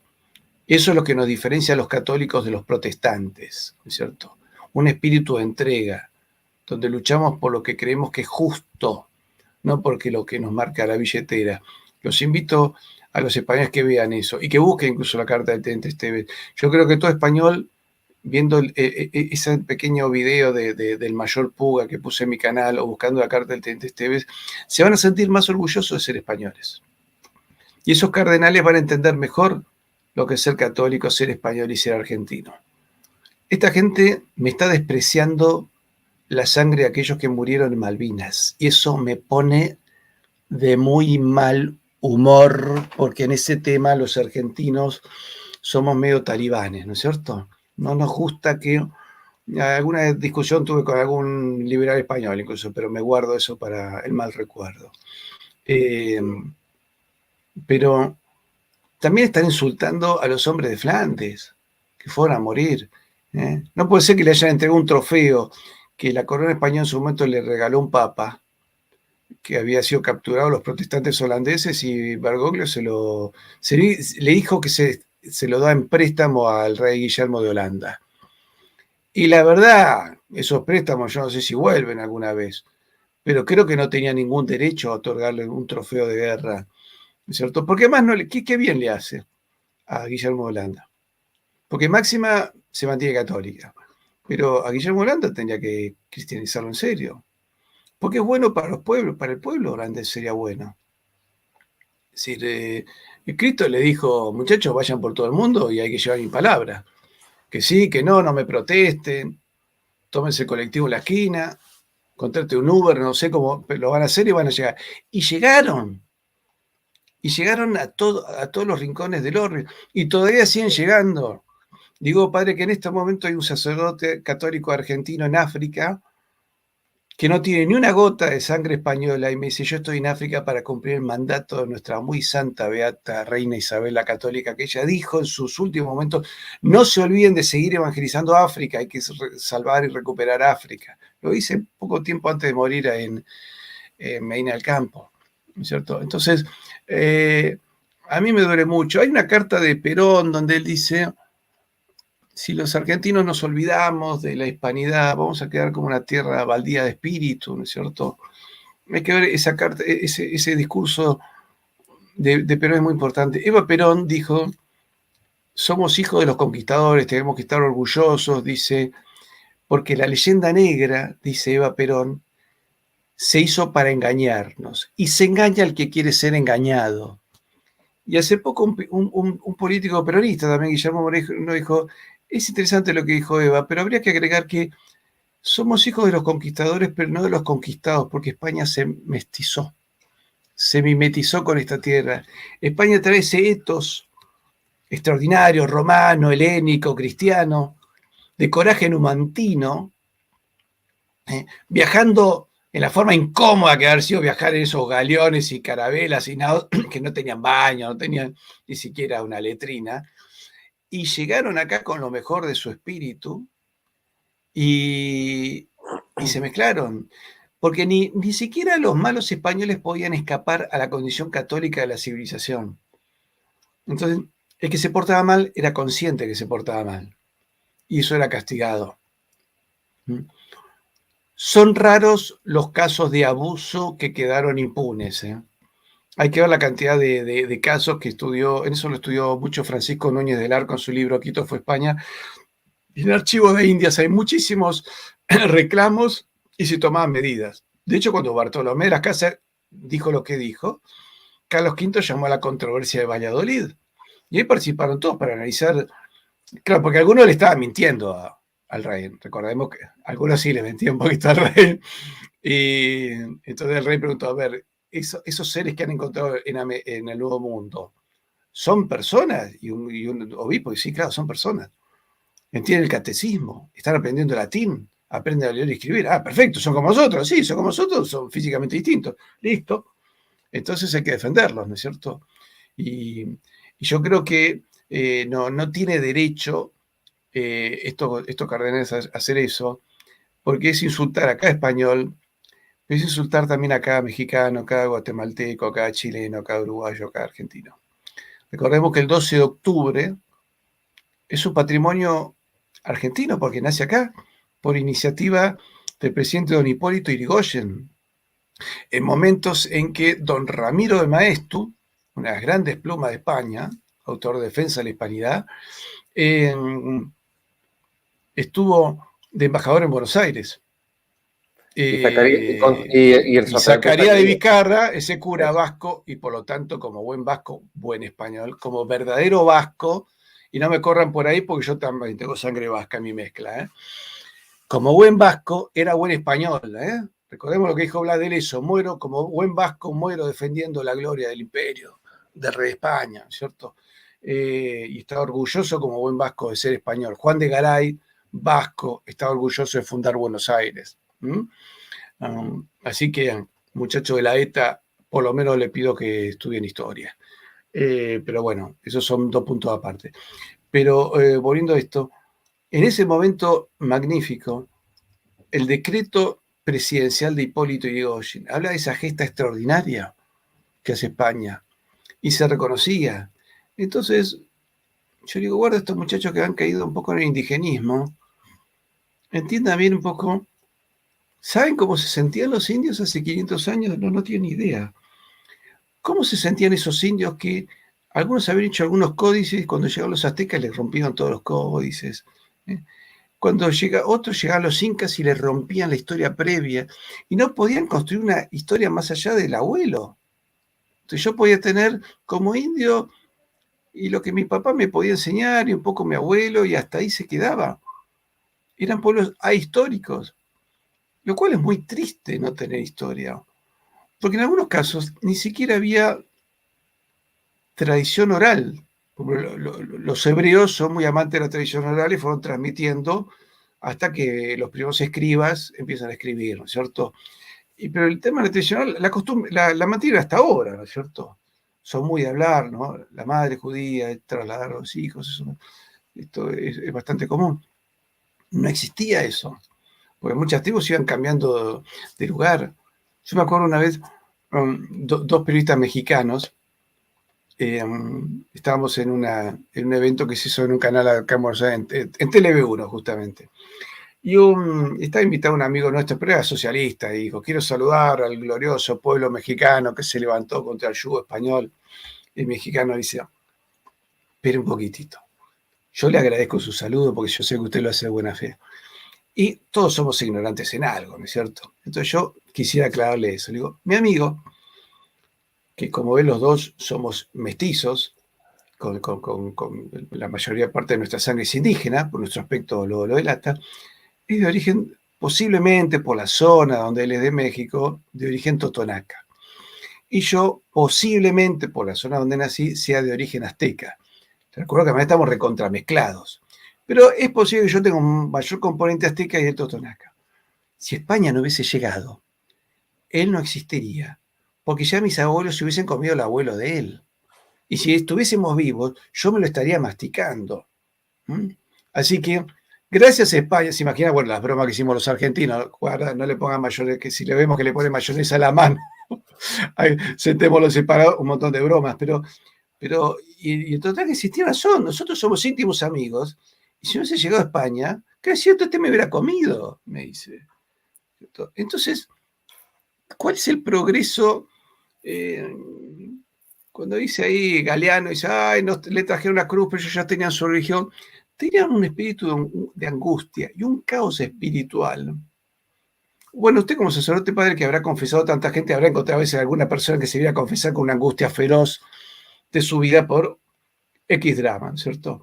No le voy a preguntar eso, pero eso, ustedes son profesionales, escuchar tipos que viene una persona, un hombre, una mujer, con una situación desgraciada o de profundo dolor espiritual, ¿no es cierto? Que digamos, la conciencia los atenaza y necesitan liberarse porque necesitan reconciliarse con Dios, porque tienen conciencia de Dios y tienen conciencia de pecado, ¿no es cierto?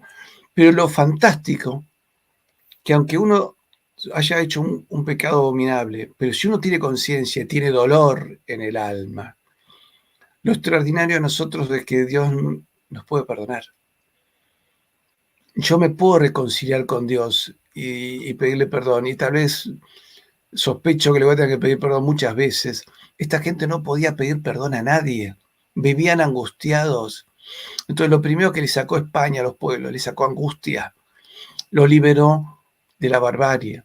Y es así que siglos después vemos que en 1821, cuando comienzan los movimientos revolucionarios en México, el alcalde de México, que se llama Cano y Moctezuma, descendiente del emperador Moctezuma, sale en defensa de España y dice, no quiero saber nada con revoluciones, dice. No se les ocurra romper, porque ellos sabían lo que habían hecho sus antepasados y lo que habían sufrido los pueblos de América a raíz de las malas costumbres de sus antepasados, que además posiblemente no hubiesen sobrevivido porque ¿qué hubieran hecho para comerse hasta el último indígena de la tribu que hubiesen podido capturar? ¿Se hubieran comido entre ellos? ¿Qué hubieran hecho? ¿Se hubieran autofagocitado? Y además, eran pueblos que incluso no tenían, no manejaban conceptos, el concepto del ser, el concepto de trascendencia. Y fíjese, padre, qué es lo que le está pasando a la Europa actual, al occidente actual. Los jóvenes cada vez manejan menos palabras y manejan menos condiciones espirituales. Y estaba leyendo una triste encuesta que dice que el 75% de los jóvenes europeos no saben para qué están en el mundo. Me imagino que es la Europa más occidental. Me imagino que el joven polaco que sale a defensa de la fe tiene claro. A mí no vengan con pavás, yo tengo clarito lo que soy. Estoy para mayor gloria de Dios, bien de mi alma, y amo a Polonia y no me jorobe más. Al húngaro le pasa algo parecido. A buena parte de los rusos ortodoxos, a un cismático le pasa eso. Perdón, y en religiones ajenas a la nuestra, yo creo que el iraní chiita tiene muy claro lo que es él. Pero lo triste es que esta sociedad occidental está abandonando la fe, está abandonando el idioma. Y en este ataque al idioma, yo lo escuché al Antonio de la Moncloa decir miembros y miembras de las cortes. A ver que suena a una chapucería graciosa, es decir, bueno, es una broma, estamos viendo el Chapulín Colorado, nos estamos riendo, los tres chiflados, bueno, es divertido, puede ser. Lo trágico es que lo decía en serio. Y en la destrucción del idioma viene la destrucción de la mente, del espíritu, de la patria, de la religión, de la familia. En Francia no lo pudieron imponer por una exigencia, bueno, primero porque la Academia Francesa de Letras es muy quisquillosa, pero es una exigencia de las Fuerzas Armadas francesas que consideran la protección del idioma francés como parte de su sistema de defensa militar. El español no debería considerar la protección del idioma español como parte del sistema de defensa militar de España, que tiene un conflicto real, tierra española ocupada por el ejército británico, Gibraltar, y por lo menos tres hipótesis de conflicto: Ceuta, Canarias y Melilla. Y una cuestión discutible en el Sáhara español. Pero además es la lengua que le permitiría proteger su expansión. Es recuperar ese sentido de universalidad que tenía España cuando lleva la fe al resto del mundo y llega hasta Filipinas y quería llegar a China. No conquistaron China porque eran pocos. Si en el siglo XVI, en vez de haber habido 5 millones de españoles, hubiera habido 15, hoy en China se hablaría español. Casi lo logran. Llegaron a pensarlo. Uno dice, qué audaces. No, qué extraordinaria cabeza universal que tenía cada español. Piense que el último adelantado de España fue el nieto de Miguel de Legazpi, que tenía 15 años. Y el abuelo dijo, acá los nativos nos dicen que hay unas islas ahí que posiblemente les gustaría sumarse al proyecto del Reino de España, porque los filipinos, ellos dijeron queremos ser españoles. Entonces dijo, pero váyanle, díganle también a esa gente que vive en esas islas. Y el abuelo le dijo al nieto, ¿querés ser el último adelantado? Que son como títulos casi nobiliarios que desaparecieron, ¿no? No eran hereditarios. Era, yo soy un adelantado, pero cada adelantado pasó a la historia, ¿no es cierto? Y el último adelantado de España tenía 15 años. Yo quisiera saber cuántos jóvenes de 15 años en España tienen ese espíritu. A ver, no digo que 0, digo que 1 de cada 5 jóvenes españoles tiene ese espíritu, porque yo me encontré con jóvenes españoles con la cabeza muy clara cuando estuve en España. Yo En eso me peleaba con los españoles que decían, no, está todo perdido. No, señor, no está todo perdido. Parece que está perdido, porque los malos hacen muchísimo ruido, ¿cierto? El rock más ruidoso es la música que se escucha en el infierno. Pero los buenos no hacen ruido. Y yo que tuve que viajar por España en muchos lugares, más de una vez, y cargando valijas, y bueno, yo tuve una cirugía, con lo cual tengo cierta dificultad. La cantidad de jóvenes que se me acercan y dicen, señor, ¿quiere? Yo ayudo, yo se lo llevo. Digo, no, no es necesario. ¿Estás seguro que no necesita ayuda? Me decían. Muchacho de 20 años. Y en algún lugar que sí necesité ayuda, había jóvenes cargándome todo. No, no, quédese tranquilo, pero nosotros le cargamos todo, usted suba después. Y me preguntaban de dónde era, me saludaban, me preguntaban si era uruguayo o argentino. Entonces, eso yo lo vi. Fui a misa el primer día que llegué, paré en una casa en Torrelodones. Salgo, me dice, mira, acá tenés tu habitación, balcón. Salgo al balcón, veo a la derecha una cruz enorme, me quedo mirando esa cruz. Digo a la dueña, disculpame, ¿yo estoy equivocado o esa es la cruz del Valle de los Caídos? Sí, ese es el Valle de los Caídos. Bueno, se imagina, lo primero que hice, sacar fotos y mandar a todos mis amigos de Argentina para que sientan mucha envidia, ¿no es cierto? Estoy en un balcón a la vista del Valle de los Caídos. Fui a misa al Valle de los Caídos y me encontré con muchísimos matrimonios jóvenes con hijos. Muchos. Matrimonios jóvenes con hijos, uno al lado del otro. Es más, cuando termina... cuando tuve la alegría que cuando fui a comulgar me la dio el padre Cantera, que me reconoció. Cuando me dio de rodillas me sonríe, ¿no? Después pudimos charlar personalmente. Pero cuando me estaba yendo, un chico me toca el hombro, ¿no? Me dice, ¿usted? Sí, soy yo. ¿No se acuerda de mí que yo hice un curso en latín que ustedes ofrecían en su canal? Me dice, yo volví, que se la daba el profesor Pierpaoli, digo, yo volví a la fe católica y a amar a España gracias a un canal hecho por un argentino con un curso de latín hecho por un ítalo argentino. Me dice, y ahora estoy haciendo un retiro espiritual acá en la abadía, me dice. Queridísimo Patricio, pues tenemos que ir terminando. Yo te cito próximamente.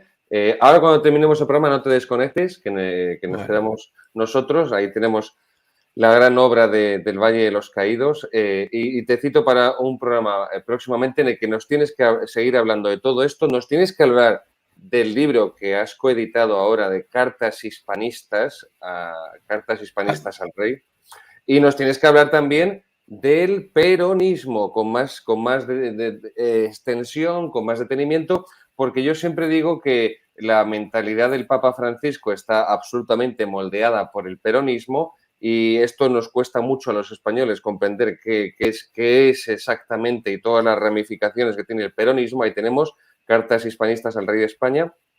Y creo que nos vendría muy bien que un argentino nos explicara un poco, grosso modo, en qué consistió el peronismo para poder entender muchas también de las decisiones y las tomas de posición que ha tomado el Papa Francisco. Yo le pediría ahora a nuestro realizador si puede ir poniendo una selección de libros, que me gusta siempre terminar estos programas con una selección bibliográfica que ofrecemos a todos nuestros seguidores para todo aquel que desee seguir profundizando en todos estos temas de la hispanidad, en toda la cristiandad hispánica y en todas las cuestiones que han ido saliendo hoy a lo largo del programa tan interesantísimo con don Patricio Lons. Por favor, nuestro realizador se puede ir poniendo los libros. Antes ha puesto el de María Elvira Rocabarea, tenemos también el de Ramiro de Padre, el libro Cartas Hispanistas al Rey de España, es decir, se consigue en Amazon y en varias librerías, y me han dicho que en algunos lugares, por compra de Amazon, en algunos lugares ya está agotado. Así que parece que le ha gustado a mucha gente. Se tocan distintos tópicos. Muchos me criticaron por qué el rey no a la infanta, por qué este rey no. Digo, muchachos, la idea es un libro para el español, para el pueblo español y para todo hispanohablante en realidad. Este es un libro que un hondureño lo puede leer y creo que va a entender mejor la historia. Lo hemos querido personificar en la figura del rey de España y, ojo, nos gustaría que él y sus hijas lo lean porque creo que podría tener otro enfoque que le vendría bien para salvar su corona y para salvar a España. Con respecto al otro, Bergoglio lo que menos es peronista. Pues, pues Parece. Pues esto será muy interesante para un próximo programa. Vamos a seguir. Recuerden, Cartas Hispanistas al Rey de España, SND Editores, que dirige nuestro amigo Álvaro, y SND Editores, Cartas Hispanistas al Rey de España. Uno de los que colaboran es Patricio Lons. Tenemos también a Javier Barreicoa, otro amigo de nuestro canal, prologuista de mi último libro, de Roma a Berlín. Pero vamos a seguir con esta batería de libros sobre la hispanidad. Teníamos, yo se le recomiendo vivamente, Jean Dumont, El amanecer de los derechos del hombre, la controversia de Valladolid, don Patricio Lons hacía referencia a ella, 1550, Bartolomé de las Casas, Ginés de Sepúlveda, Carlos V detiene todas las conquistas en América y somete al juicio de expertos teólogos, ahí están teólogos de la talla de Domingo Soto, por ejemplo, ¿qué exactamente, cuál es la justificación moral de la presencia española en América? Un libro absolutamente recomendable. Jean Dumont, además, escribe de una manera magnífica, hace una recopilación de datos exhaustiva, una documentación a nivel historiográfico, científico muy seria, muy rigurosa, y es siempre, desde el punto de vista histórico, desde el punto de vista literario, una delicia poder leer a Jean Dumont. Seguimos, querido realizador. Tenemos también antes, por supuesto, el clásico Ramiro de Maeztu, Defensa de la Hispanidad, también lo decía Patricio Lons. Ramiro de Maeztu fue embajador español en la Argentina en la época de la dictadura del general Miguel Primo de Rivera. Miguel Primo de Rivera, padre de José Antonio. Un clásico, creo que es de 1934, si no recuerdo mal la primera edición. Defensa de la Hispanidad, Ramiro de Maeztu. Ningún hispanista, ningún hispánico, ningún español de ambos hemisferios puede dejar de leer esta magnífica obra de Ramiro de Maeztu. También hablaremos de ella con don Patricio Lons próximamente, en la que explica pues en qué consiste la hispanidad, qué es un sinónimo en definitiva de la catolicidad, de la universalidad. Y lo que estamos viendo hoy, pues por parte de estos funcionarios eclesiásticos del Vaticano, que quieren sustituir el universalismo católico por el globalismo masónico. Pero bueno, seguimos, que si no, no nos da tiempo a ver los demás. Este es un libro totalmente deletéreo, Imperios del Mundo Atlántico, del catedrático John Eliot, pero John Eliot no es de lo peor, de lo peor, de lo peor que hay. Yo, si quieren, para los más aficionados a la historia, es un volumen grueso, pero está bien escrito.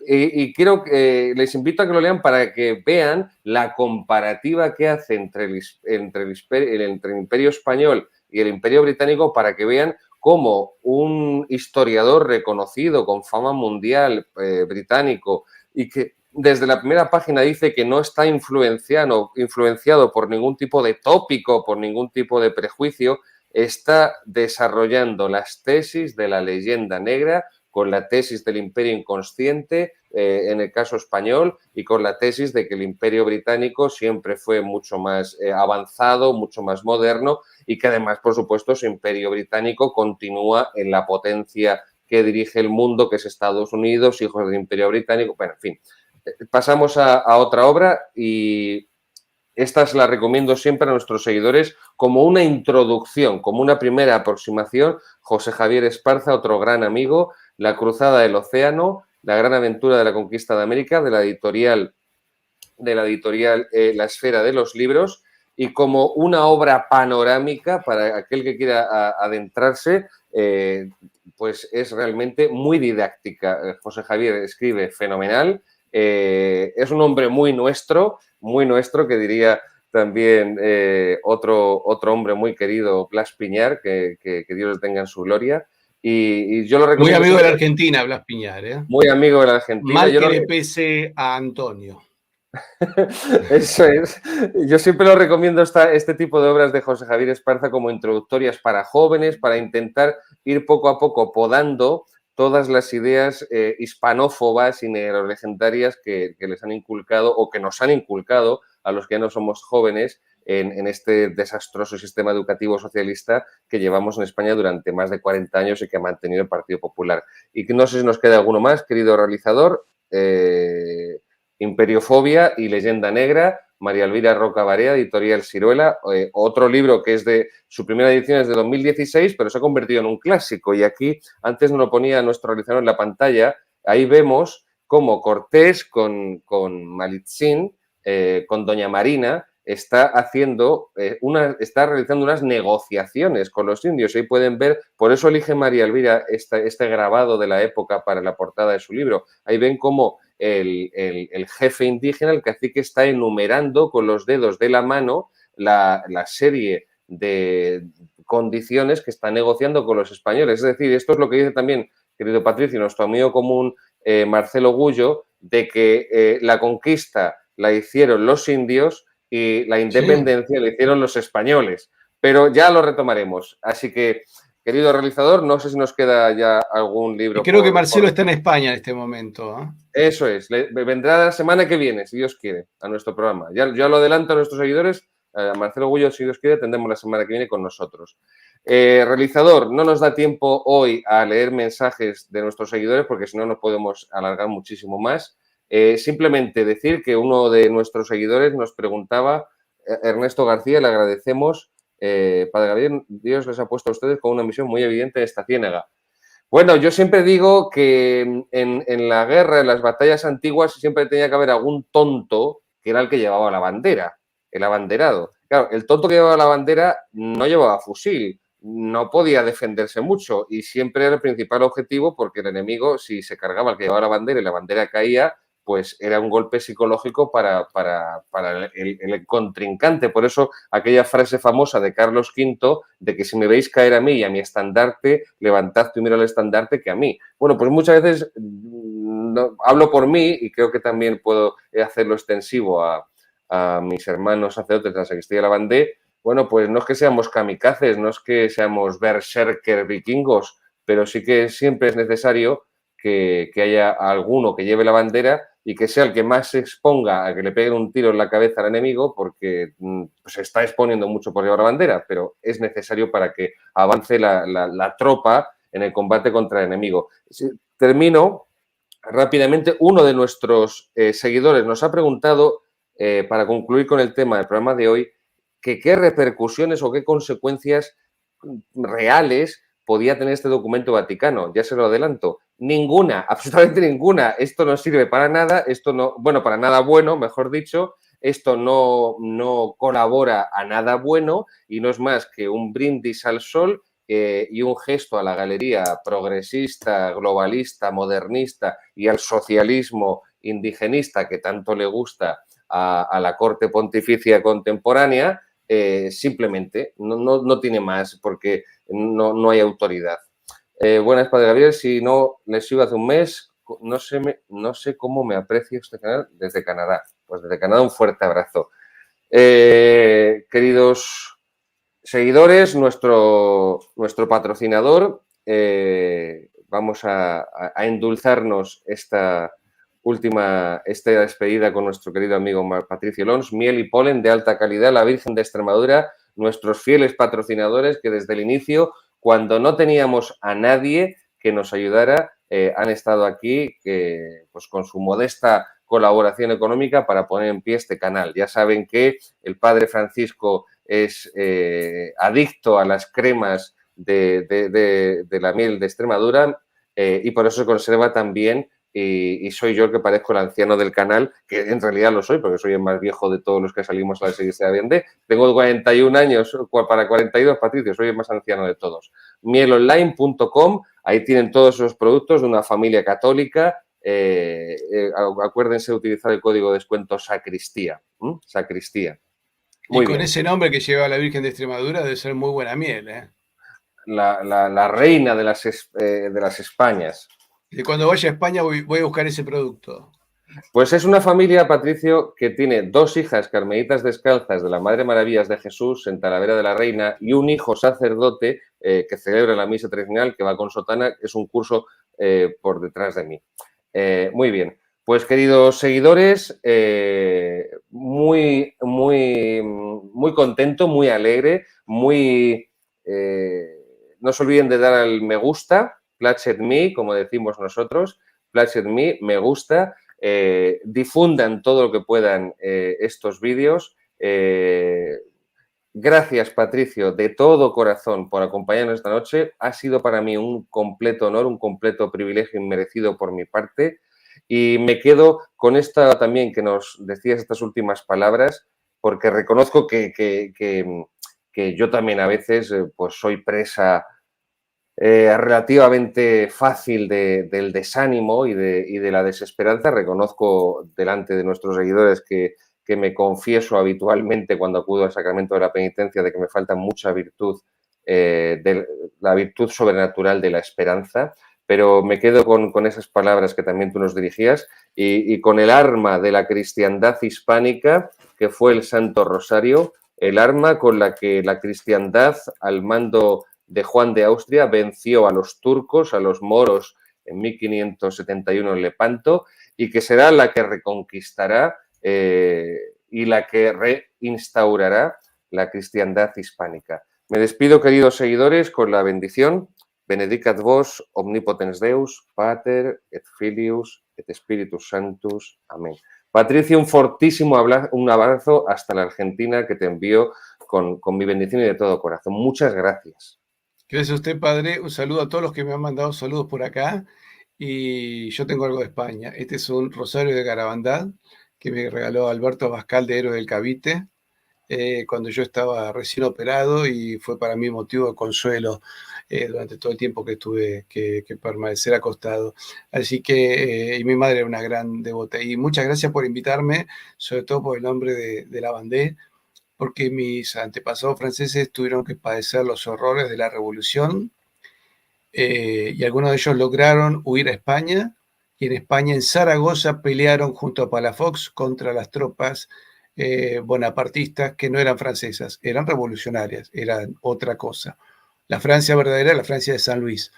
Y mis antepasados lucharon por esa Francia de San Luis, pero en territorio español, defendiendo España. En Zaragoza, que es donde para mí nació España. España nace en el Pilar de Zaragoza, en ese pacto entre Dios y Santiago Apóstol por medio de la Virgen María. Qué mejor seguridad que Dios haya puesto a su madre para pactar con un apóstol, para decir: de esta tierra, de acá no te vas, porque de esta tierra van a salir reyes y santos. Así que cuando me pregunten cuándo nació España, no busquen fecha, busquen el Pilar de Zaragoza.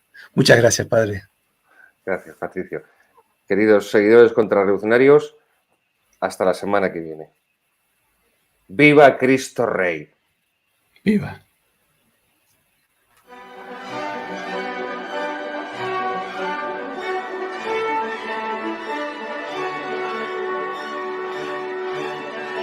Siempre ha sido un pelotón de soldados el que ha salvado la civilización.